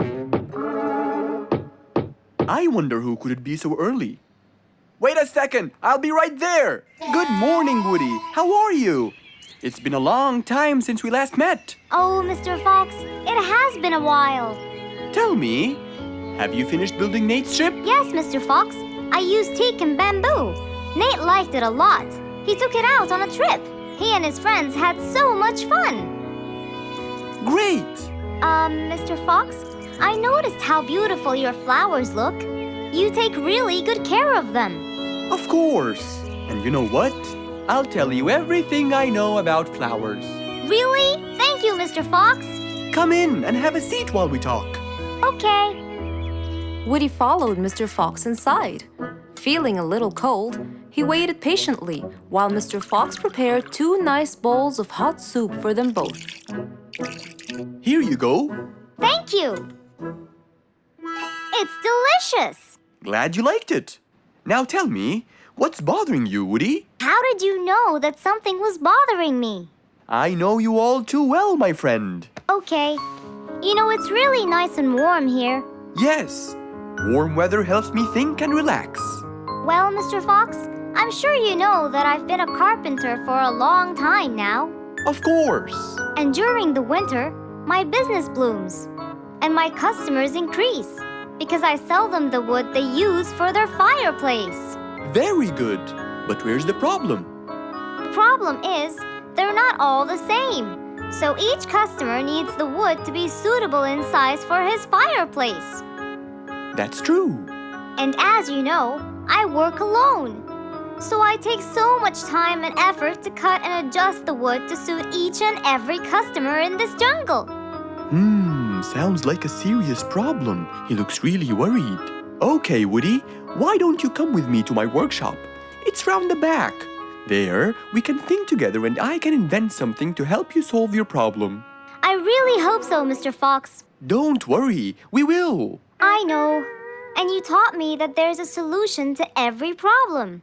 And Mr. Fox solves every problem. Ha ha ha! That's right, Woody.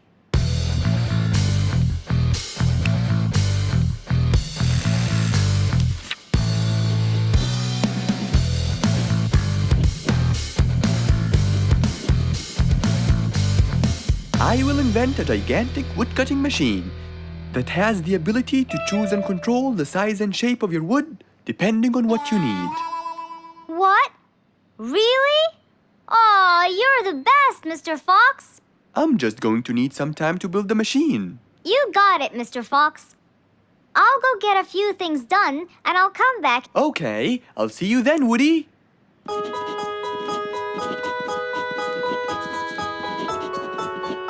Mr. Fox started designing his cutting-edge invention. He knew that is exactly what Woody needed to help him with his carpenting business. And because he was making this device for Woody, he thought he'd add a bit of color to make it all even more special. Finally, this is it! Mr. Fox's size-adjusting wood-cutting machine.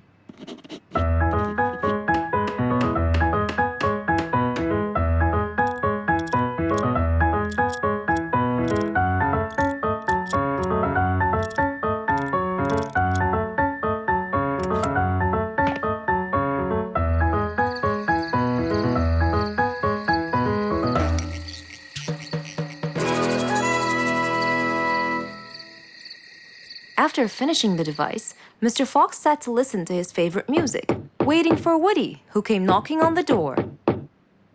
Hello, Woody. You're right on time. Have you finished building the new machine for me, Mr. Fox? Of course I have. It's in my workshop. Let's go see it.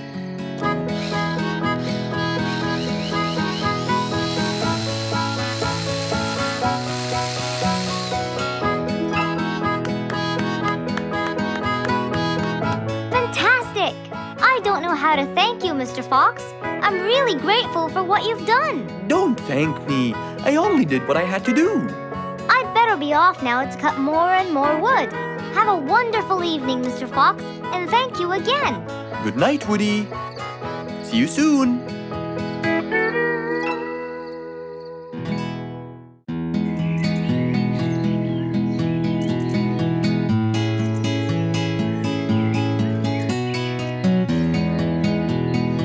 Spike the Dragon always bragged about how good he was at photography. And all he wanted was just one little chance to prove to everyone how talented he was. It didn't take long before someone actually recommended him to be the official photographer of King Rorik the Lion's birthday party. All done and send. Wow! That's a nice picture! Now we know who'll be our photographer. And immediately, Mr. Tiger sent a message to Spike. Oh! Finally, someone recommended me! I won't let them down. I promise. And so, Spike started to train and practice some more. His pictures were beautiful, and he felt so happy. Everything went well until the morning of the party.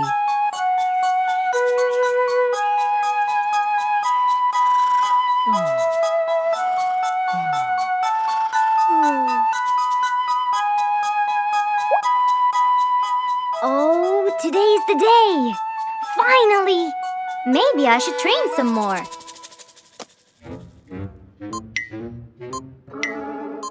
Huh? Oh no! What have I done? While Spike was testing his camera, he pressed on something that changed his camera settings. Now all his pictures turned to white.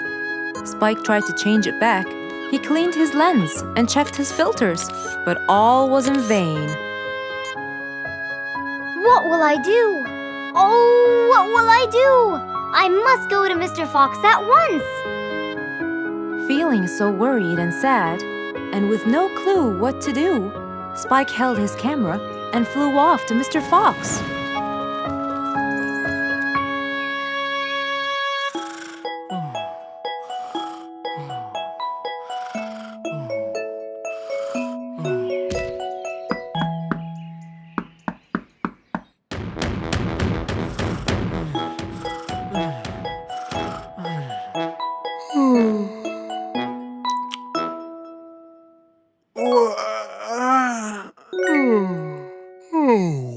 Who could it be this early?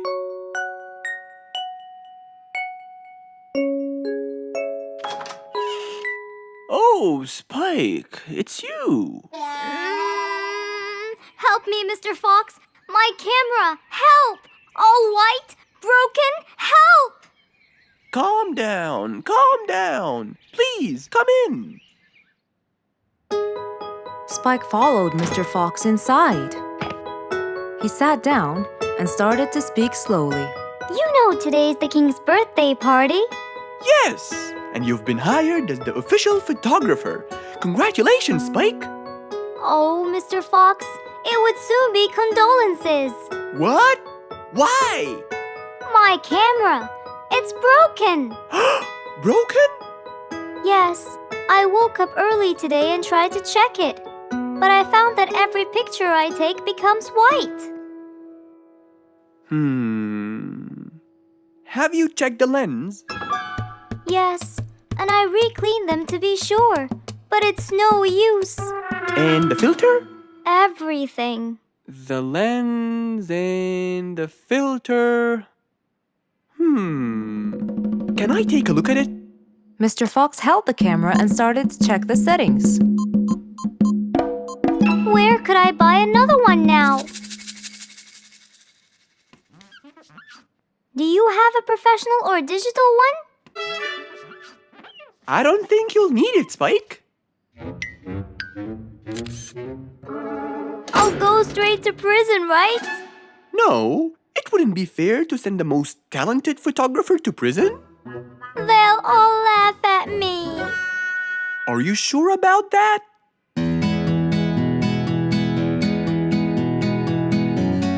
Mr. Fox took a picture with the camera and showed it to Spike, who couldn't believe his eyes. Wow, it's back. What was wrong with it? Looks like you accidentally increased the gamma. Oh, I forgot to check that. Thank you, Mr. Fox.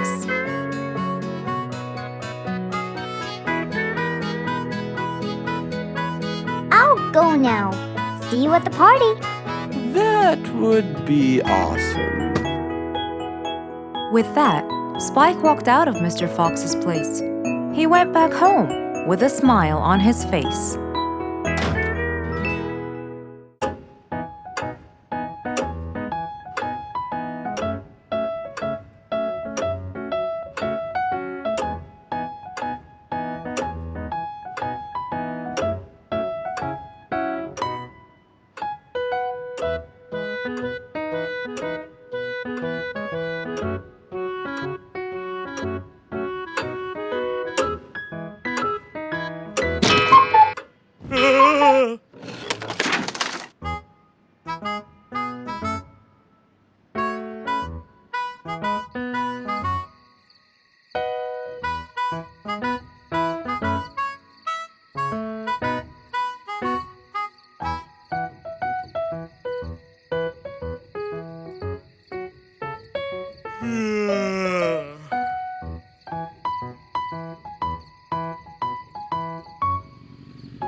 It was past midnight.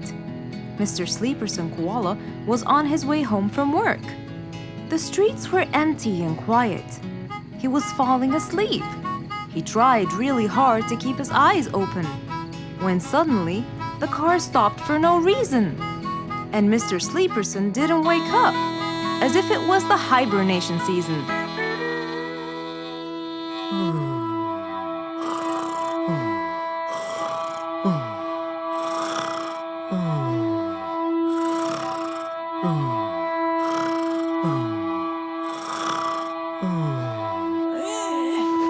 What is that? Mr. Sleeperson fell asleep on his driving wheel. The horn was too noisy for Mr. Fox to bear. He tried to block the sound out, but it was no use. He pulled his cap over his head, put earmuffs, but it was all in vain. He couldn't bear that horrible sound any longer. What a horrible sound! Who could it be this late at night? Oh no! Mr. Sleeperson! It's you again! What brought him here this time of night? And he slept on the driving wheel. Excuse me. Mr. Sleeperson! Hello? Hello?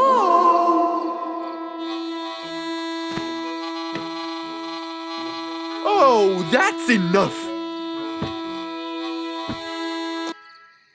What? Where? What time is it? It's 2 in the morning. And you fell asleep on your driving wheel in front of my house. Oh, Mr. Fox. Hello. Oh my, it's 2 a.m. Oh, you noticed? So how can I help you, Mr. Fox? Help me? Help me? You're the one in front of my house. What am I doing here? I don't know. You tell me. I was fast asleep when I woke up to that horrible sound of your noisy horn. Oops. Sorry. I must have fallen asleep while I was driving again. My bad. Never mind that. Could you please drive all the way to your own house without falling asleep or bumping your head against the horn? Oh, sure, Mr. Fox. Have a good night. Good night. But as Mr. Sleeperson tried to start the car, it wouldn't start. Huh? Oh, man! Oh, Mr. Fox, wait! Help! Now what? The car won't start. Is that so? Can you check it for me, please? Of course! Mr. Fox walked back to the car and started to check it out.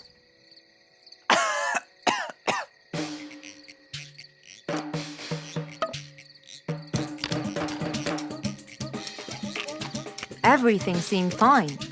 However, when he lowered the hood cover, he found Mr. Sleeperson sleeping in the back seat.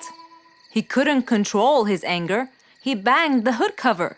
But Mr. Koala was still asleep. Mr. Fox decided to hop into the front seat and try to start the car himself. Huh? Mr. Sleeperson! Your car is out of fuel! Who? Where? Your car is out of fuel! No way! Oh, what will we do now? You have to fill the tank! Okay. Mr. Sleeperson! What? Wake up! I'll fill your tank for you. I have some fuel in my house. Oh, that would be great.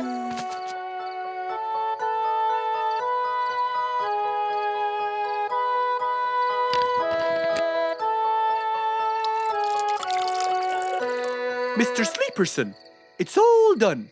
You can go home now. Oh, thank you. Thank you so much. You're welcome.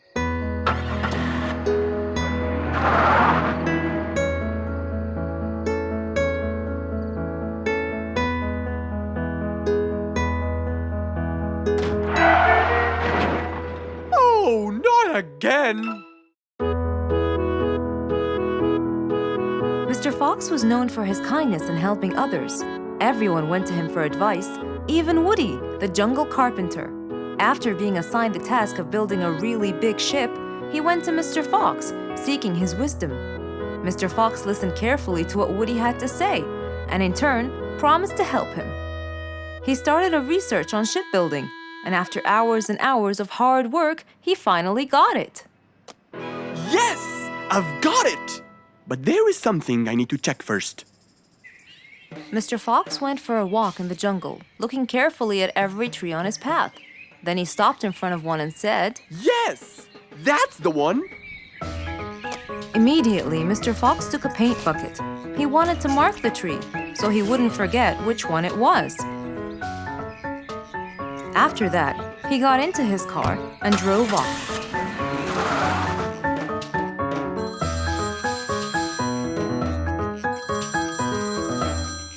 When he got home, he called Woody to tell him that he had found the perfect solution to his problem. It only took a few minutes before... Oh, Woody, right on time. Come on, Mr. Fox, tell me. Okie dokie, come in. I finally figured it out. I never doubted you, Mr. Fox. I was sure you'd be the one to help me find an answer to my problem. Oh, don't mention it. Here you go. These are blueprints. They're guidelines that will help you learn how to build the ship easily. Woody started reading the blueprints thoroughly. He knew most of what was written in it, so he looked up and said, It's a lot easier than I thought. Thank you so much, Mr. Fox. Oh, but Mr. Fox, what about the materials that I'll need to build it? Here's a list of all the materials you'll need. And what about the kind of wood I should use, Mr. Fox? I did extensive reading, and I found out that our ancestors were famous for using teak in the process of building ships, as it's really stiff, strong, and it can also be shaped to have wide planks, which would help the ship to withstand the waves of the sea. But I know you don't know what teak is. Not everyone does. But come along. I think it would be better to show you the tree I found earlier in the jungle. Our jungle? Of course! Everything you dream of can be found in our beautiful jungle. Mr. Fox got into his car with Woody by his side and drove off. They headed towards the tree that Mr. Fox had marked earlier. Here's the tree. Huh? I have loads of that wood in my store, but I never knew that I could use it to build ships. I didn't know about teak either. But with a little bit of research, everything is open to you, my friend. Mr. Fox, I can't thank you enough. I'm really happy right now. I'll never forget what you've done for me. It's my pleasure, Woody. Now that I know what I should do, I'll go back and start building that ship for Nate as fast as I could. Thank you again, Mr. Fox. So, after helping his friend, Mr. Fox got into his car and drove away happily. You know, it's true what they say. A friend in need is a friend indeed.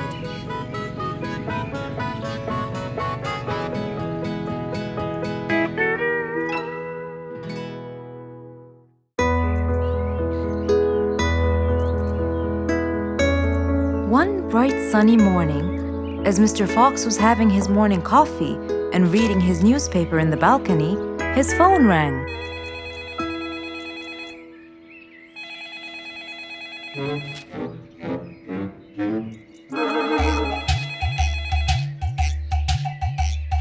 Who could it be so early in the morning? Hello? Hello, Mr. Fox. It's Rorik. Oh, hello, Rorik. How are you today? Not very good, I'm afraid. Why is that? My piano. I tried playing it today, but it sounds weird. How so? I don't know. Could you please come and check it out? Sure, I'm on my way. Thank you, Mr. Fox. I'll be waiting for you. And I'll be right there. So, quickly, Mr. Fox changed his clothes. He took his toolbox and his car keys, got into his car, and drove off to Rorik's place.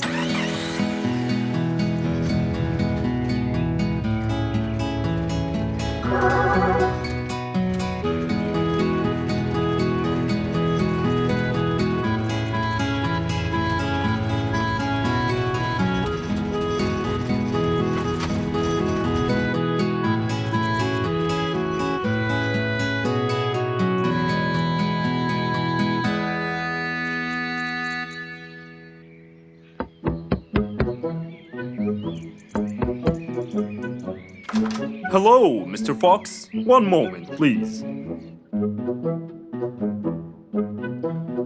Your Majesty, Mr. Fox has just arrived. Of course. Let him in. Come in, Mr. Fox. His Majesty is waiting for you. Good morning, Rorik. I came right away. Oh, you're here, Mr. Fox. Please help me with my piano. It's the only thing that comforts me. Don't worry, Rorik. I'll see what I can do. Mr. Fox started to check the piano. He tried playing a few notes. What is it, Mr. Fox?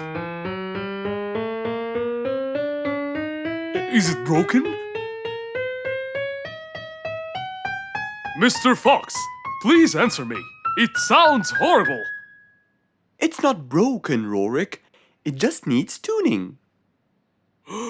Do I have to buy a new one? No, Rorik. It's very simple. I can tune it for you. Really? Thank you, Mr. Fox. I almost had a heart attack. However, Oh no, not that word. I'm sorry, but it might take a while. Oh, it's okay. I can wait. Okay then, I'll get started. Please, Mr. Fox, do your best. It's my everything. Don't worry, it'll be good as new. Mr. Fox opened his toolbox, grabbed a few things, then started to work.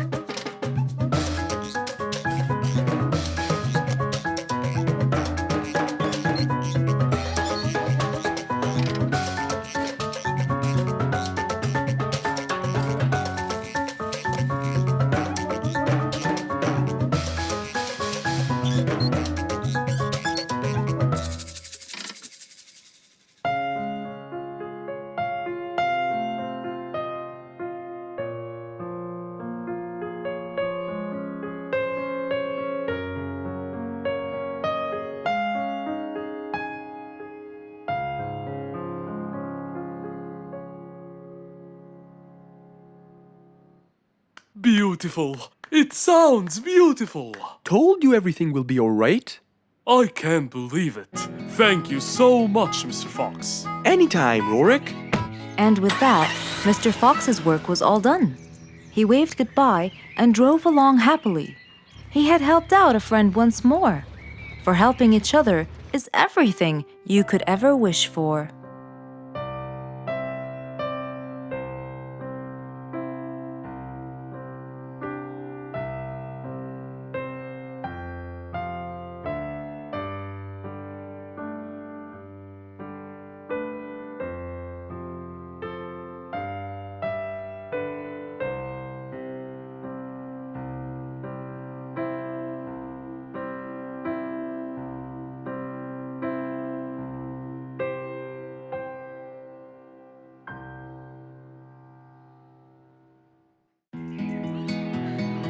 An autumn windy day. It was Jumbo's birthday. He was dancing and playing with his friends, hoping this day would never end.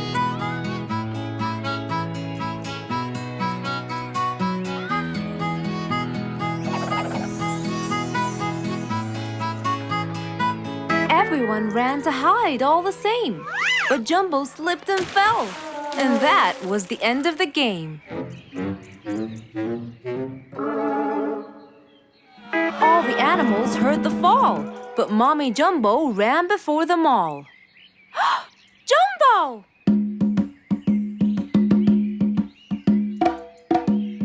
Oh, Jumbo.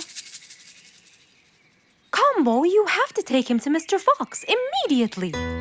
So, without further delay, off to Mr. Fox's house they hurried away.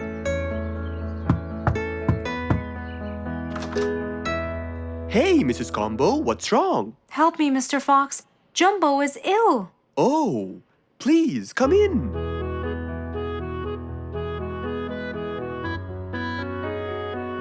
You look cold, Jumbo. I'll get you something hot to drink. Thank you, Mr. Fox.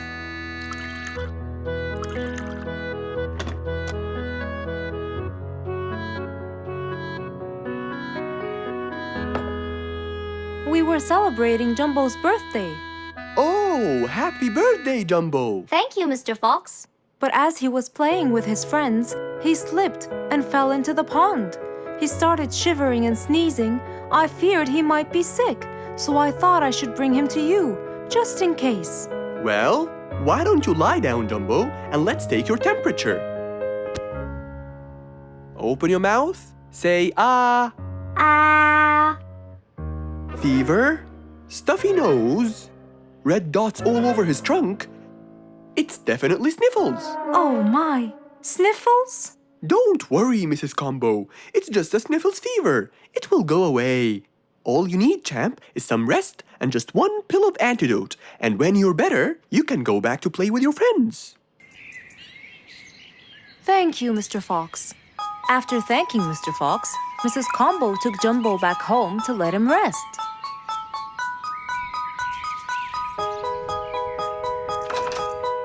All right, Jumbo. Now all you need to do is follow Mr. Fox's advice and keep Mr. Thermometer under Under my tongue? To find out if I'm all better so I can go outside and play with my friends? But first, you gotta Keep my thermometer in my mouth? right, son. You can count on me. Now, you'll stay put and oh, sorry. Call me when it beeps.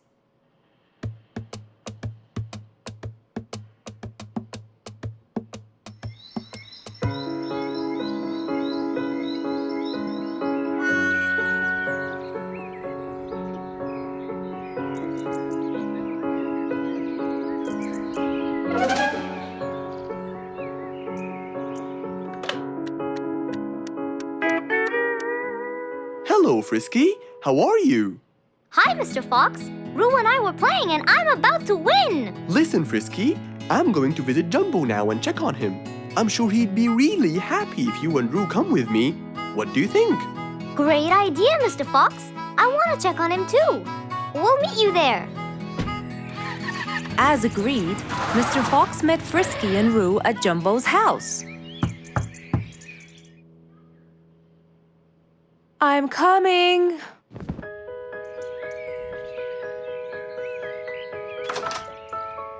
Hello, Mrs. Combo. We came to check on Jumbo. I hope he's feeling better now. Why, yes, Mr. Fox. Come in, everyone. Hey, Jumbo! I came to check on you. And I brought your friends along too. Are you feeling better now? Hi, Mr. Fox. Hi, guys. Hey, Jumbo. How are you feeling? Well, I feel better, but... Well, we need to take your temperature one more time, Jumbo. Is it time? It's time, all right? What does it say? Well, let's see. Your temperature is, oh.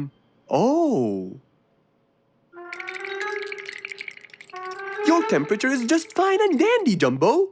You're not sick anymore. You are A-OK. Yes! Now we can go outside and play. But first, I need to tell Mom. Mom?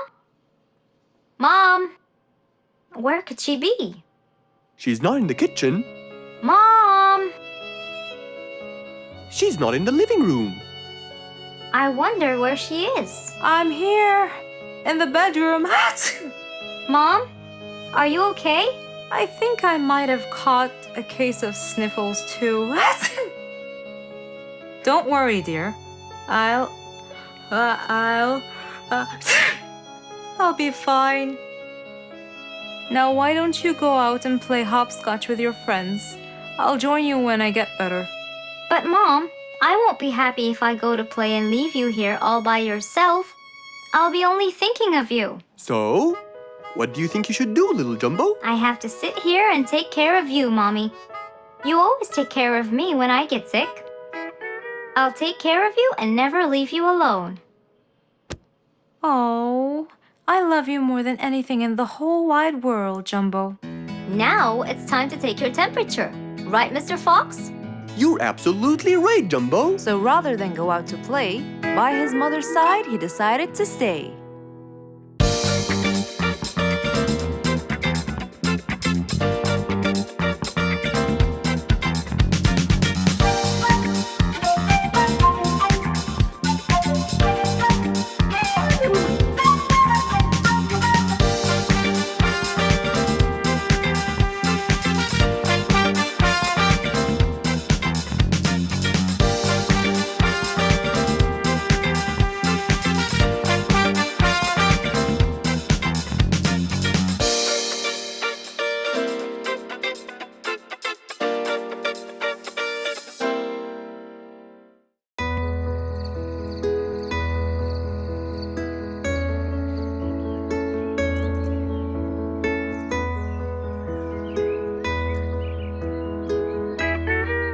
It was a bright, early morning.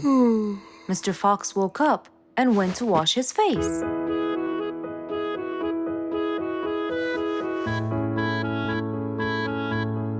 Since he was feeling a little hungry, he went to prepare some breakfast. He prepared fruits, some cheese, a fried egg, and some veggies. He looked around for some bread, but couldn't find any. No problem. He'll go to the bakery and buy some. I guess I need to buy some bread from Mrs. Flute's bakery. Then I can have my delicious meal.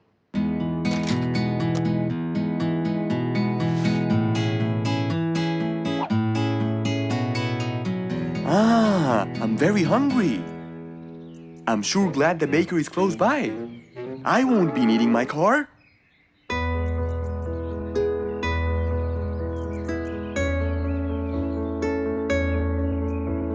Mr. Fox decided to walk to the bakery. He really enjoyed the early morning breeze. And on his way... Good morning, Mr. Fox. Oh, Mr. Falcon! How are you? Are you getting enough sleep? Yes, I can sleep most anywhere now, and it's all thanks to you, Mr. Fox. Glad to hear that, my friend. See you around.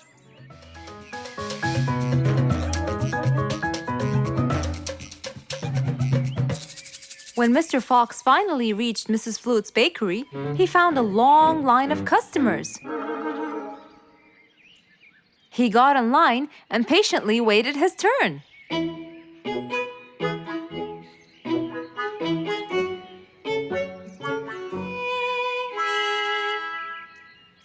Wow! Looks like everyone wants bread. Slowly, the line was moving up, and Mr. Fox got closer and closer till he finally reached the counter, where a very tired Mrs. Flutes was waiting. He was her last customer. Hello, Mr. Fox. Here you go. Hello, Mrs. Flutes. You look really tired. Yes, Mr. Fox, it's becoming more and more exhausting. Why?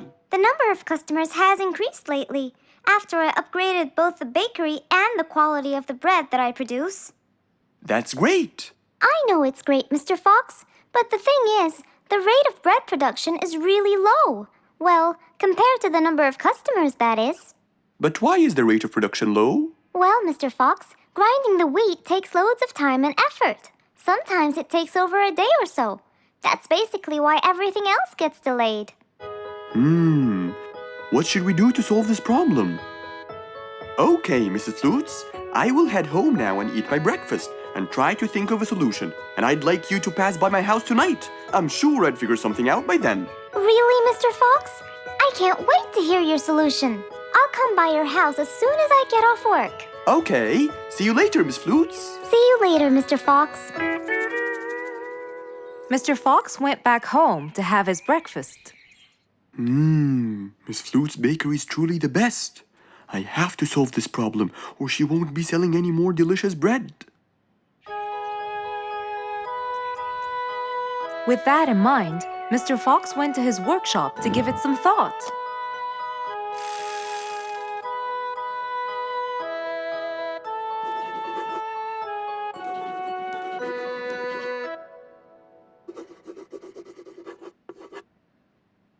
Finally, he had a great idea.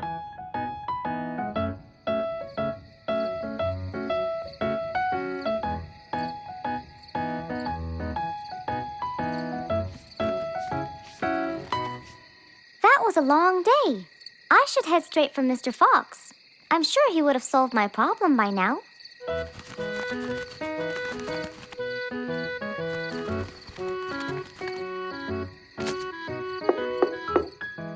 That must be Miss Flutes. Hello, Miss Flutes. Come inside. Hello. Were you able to find a solution to my problem, Mr. Fox? Well, why don't you try this new invention? A new invention for me? That's right. I made it specially for you. That's wonderful. It's a grinding machine to help you grind wheat quickly. Brilliant. But how will it help me? This machine is used to increase the rate of grinding the wheat, which is used to make the bread. So you can use it to grind a whole kilogram in no more than 5 minutes. And with that, the amount of time needed will decrease, and you won't be too exhausted. I'm really grateful to you, Mr. Fox. I have no words to express my gratitude. Friends help each other, Miss Flutes. You're really kind and generous, Mr. Fox. I want you to start using this new device tomorrow, and I will call you to check in every once in a while. Okay, Mr. Fox, I will. I'll be going now. Thank you again. Goodbye, Miss Flutes, and have a good night. And so, Mr. Fox waved goodbye to Mrs. Flutes.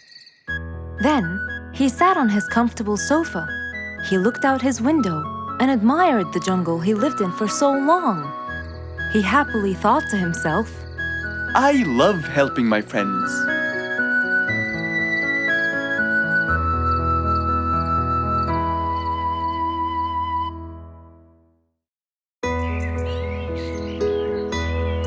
Just imagine if you woke up one day and all your food was gone. Your house was a big mess and the oven was turned on. What happened exactly? You really can't tell. But that's what happened to our friend Giselle.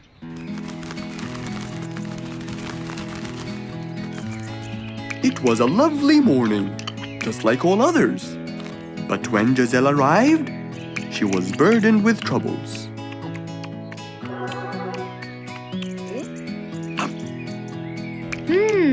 These are good. yeah, my mom makes the best pancakes in the world. Look, it's Giselle. Hey, Giselle, come join us. Have some of these delicious pancakes. Thanks. I'm not hungry. What's wrong, Giselle? You guys, I think a thief broke into my house. What? Food has been going missing from my home, but I didn't think much of it. But the amount of food disappearing kept getting bigger and bigger. And yesterday, all of my food went missing. And there was a huge mess at my house. I even found the oven turned on. My house could have burned to the ground. Oh, I'm so sorry to hear that. Are you okay? This sounds really dangerous. What if this happens to my house next? Calm down. Whatever it is, I'm sure we can deal with it. Giselle, let's go to your house and check it out. And so, they left for Giselle's house. They had no idea what would be waiting for them. Oh dear, what a mess. Did you not hear them at all? I heard noises, but by the time I got up, they were gone. Did they take anything else other than food? No, nothing else is missing. So how do you explain all this mess? Maybe they were trying to find their way in the dark. I think Bingo's right. They didn't want to turn the lights on so no one would see them. Yes, but there are more important things. A thief had been here last night, and I don't think Giselle had time to worry about all the dishes. You're right. These are not mine. I didn't use these.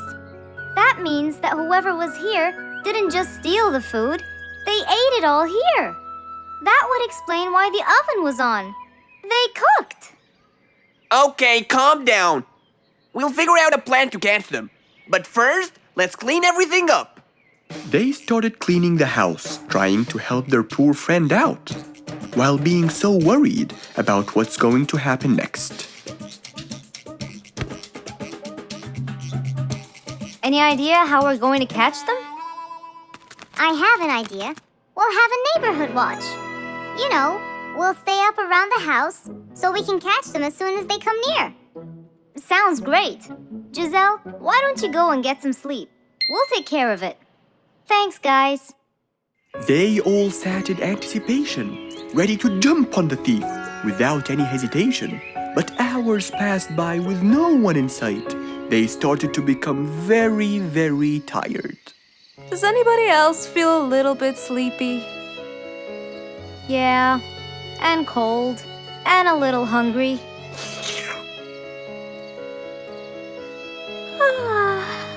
Parrot, do you see anyone from up there? No, no one's around. Guys, you can go home. I'll stay here for the rest of the night. I'm not tired.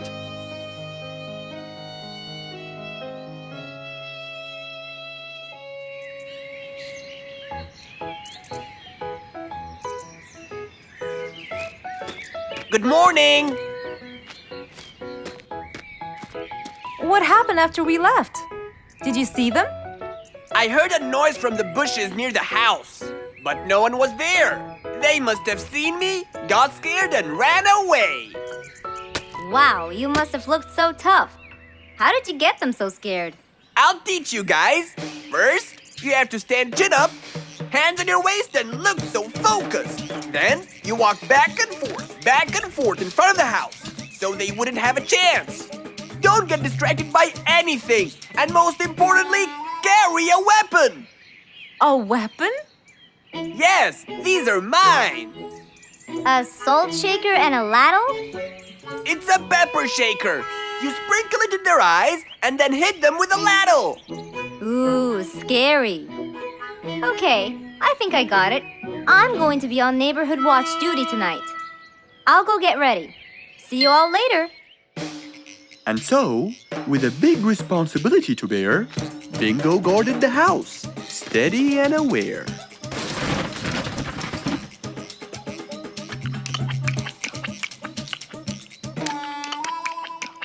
Zebra, what are you doing? What? Where am I? Giselle's house. What is that noise? Did you catch it? Yes, it's Zebra. He's been sleepwalking and eating all your food. Oh no! Giselle, I'm so sorry. I wasn't stealing your food.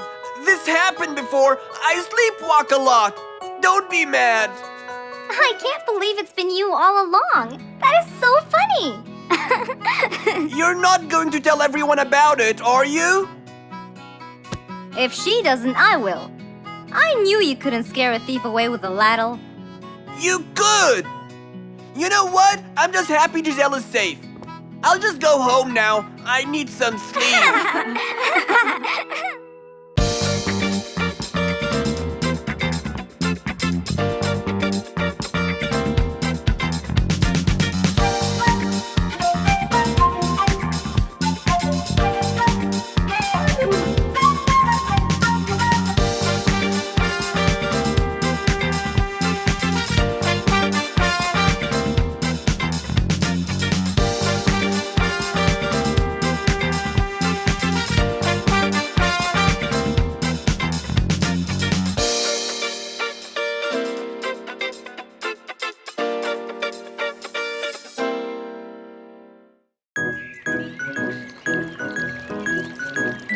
It was a nice warm autumn day. Mr. Fox was doing his morning exercises, sit-ups, push-ups, and running on the jungle track. A very refreshing start to the day. But then, unexpectedly, fog started to form, stopping any plans to enjoy the beautiful weather. Why is there fog covering the whole jungle? This is really strange. It's been happening a lot lately. I really hope everyone's all right. I should head home now. Oh, I think I should probably stay home today. I don't have my morning newspaper yet. And how would I? It's impossible to see. Aha! Wait a minute. I'll try calling Mr. Falcon. He'll definitely tell me what's going on. Mr. Fox held the phone and dialed Mr. Falcon's number.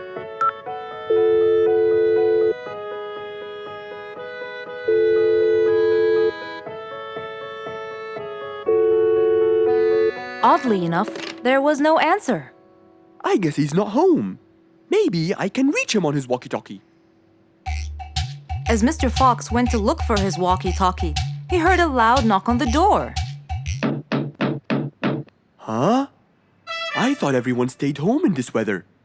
Who could it be? Puzzled, Mr. Fox went to open the door. He was taken by surprise. It was Jack the horse. He stood there holding a briefcase and looking smart. Jack was a very busy business horse.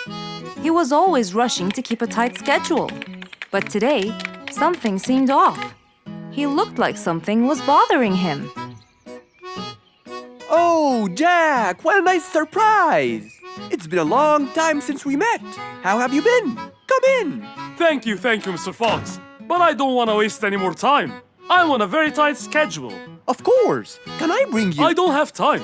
I just needed to talk to you urgently, Mr. Fox. Have a seat, please. And as you know, time is money.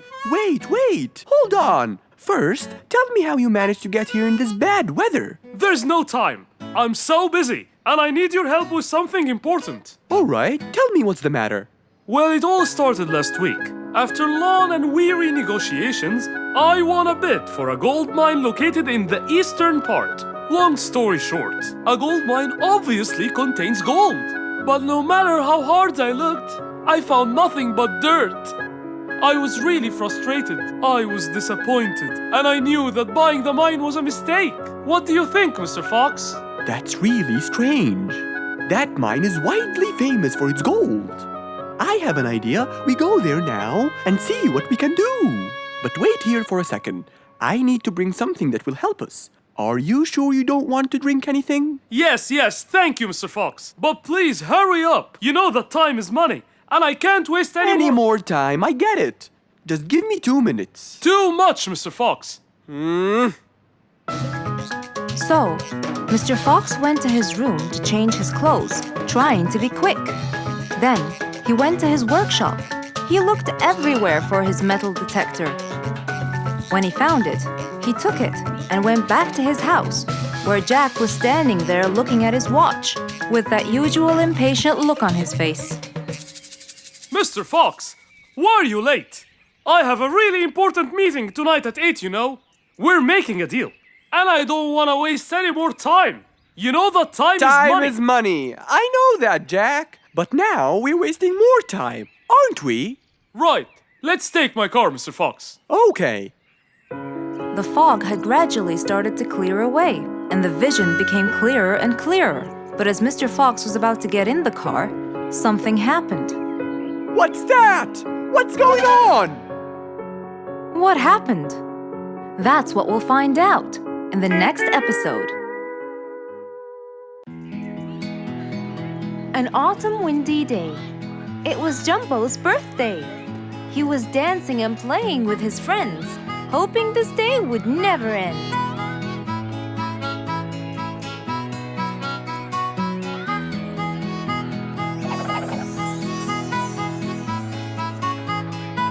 Everyone ran to hide all the same, but Jumbo slipped and fell, and that was the end of the game. All the animals heard the fall, but Mommy Jumbo ran before them all. Jumbo!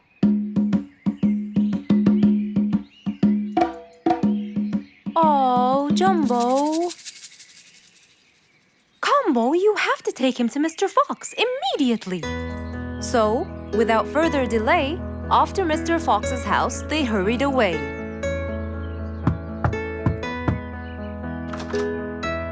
Hey, Mrs. Combo, what's wrong? Help me, Mr. Fox.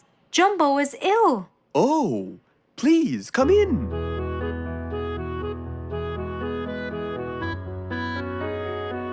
You look cold, Jumbo. I'll get you something hot to drink. Thank you, Mr. Fox.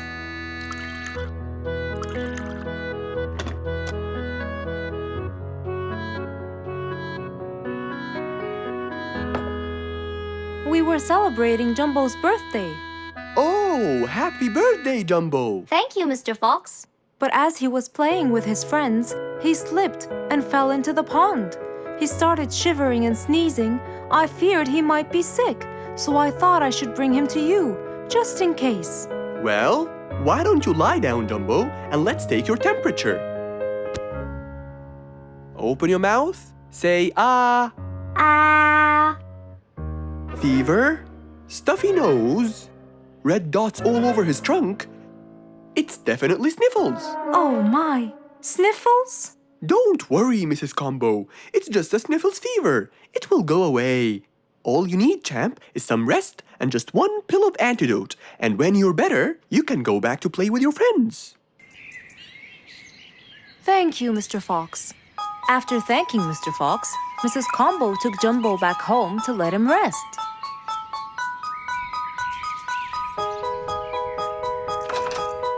All right, Jumbo.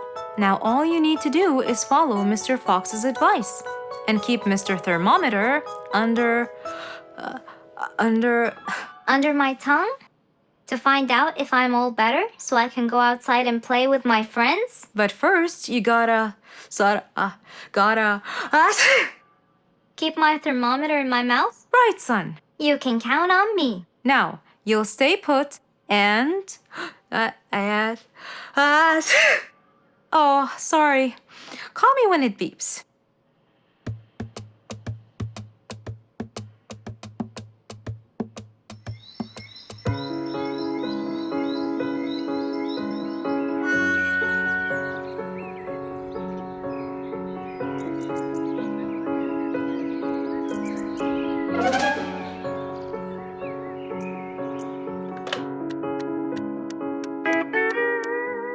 Hello, Frisky.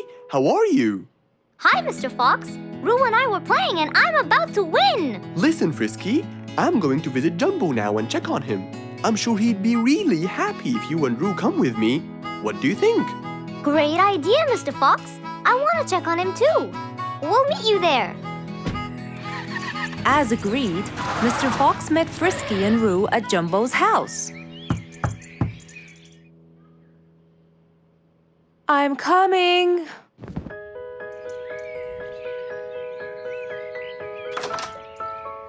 Hello, Mrs. Combo. We came to check on Jumbo. I hope he's feeling better now. Why, yes, Mr. Fox.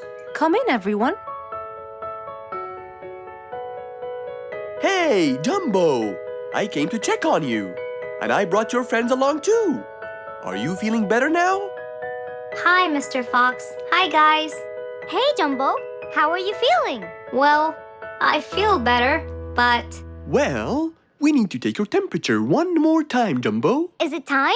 It's time, all right? What does it say? Well, let's see.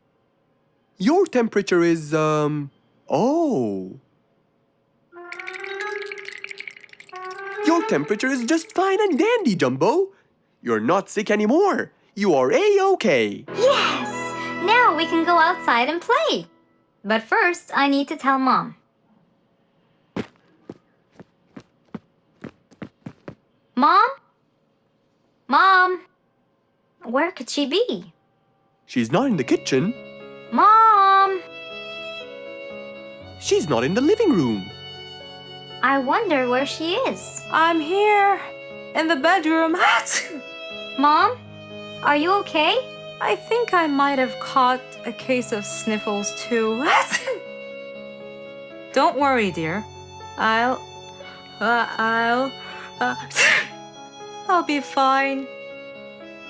Now why don't you go out and play hopscotch with your friends? I'll join you when I get better. But Mom, I won't be happy if I go to play and leave you here all by yourself. I'll be only thinking of you. So, what do you think you should do, little Jumbo? I have to sit here and take care of you, Mommy. You always take care of me when I get sick. I'll take care of you and never leave you alone. Oh, I love you more than anything in the whole wide world, Jumbo. Now it's time to take your temperature. Right, Mr. Fox? You're absolutely right, Jumbo. So rather than go out to play, by his mother's side, he decided to stay. One day, the whole jungle decided to celebrate their new king, Rorik the lion. He was young, active, and picky, and known for his loving spirit. After his coronation, King Rorik moved to his new mansion and started to check it out.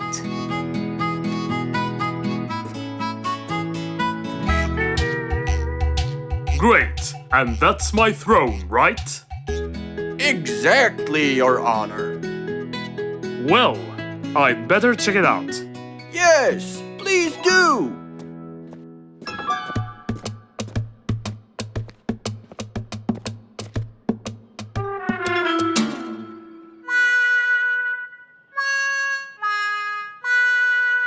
Ah, timber! That's too uncomfortable. But Your Honor, it was made especially for you. Not good enough. With a sad look on his face, Timber went to call Mr. Fox and ask him for help. Meanwhile, Mr. Fox had just finished his morning exercises and was heading back home.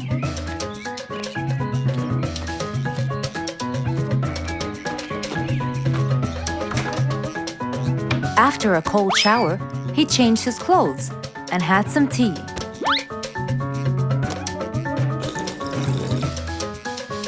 Then, he quickly read about the king's coronation in the newspaper.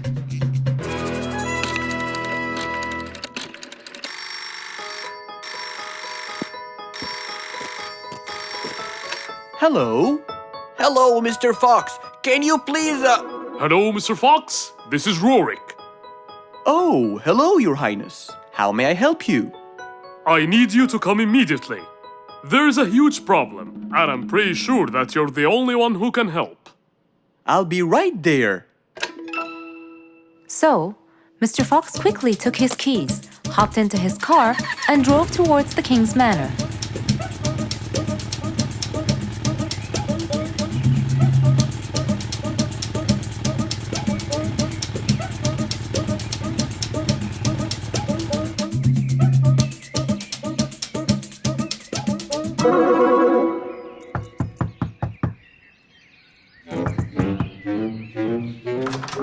hello, Mr. Fox? One moment, please. Your Majesty, Mr. Fox has just arrived outside requesting an audience. Of course. Let him in.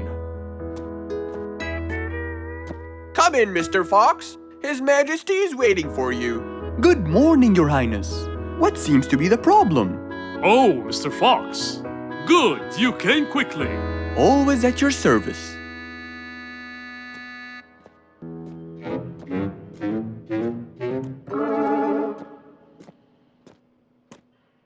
Well, I was at my coronation, and I thought I would check out my throne. But unfortunately, I felt too uncomfortable. Can you believe that I'm gonna rule the jungle on an uncomfortable throne? But I hear it was carved out with the best kind of stone. But it still hurts my back. Oh my! Anyway, I've decided to design my own throne. What a great idea! But I need your help to make it as soon as possible. It will be my pleasure, Your Highness.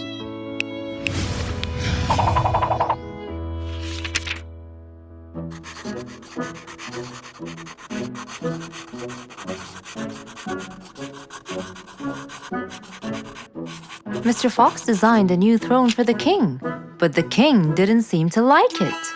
I know just the thing for you. Mr. Fox took his tape measure and got to work. He took measurements and made estimations. This wasn't going to be easy, but Mr. Fox was gonna give it a try anyway. He hopped into his car and took off for the jungle store.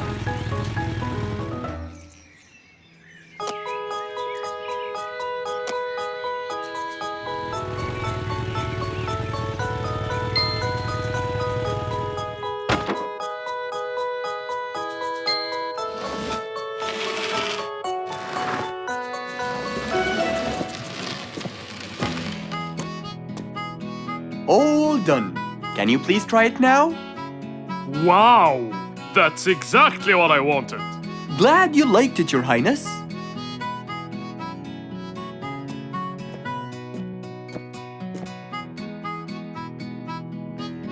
And there you have it, the new king of the jungle.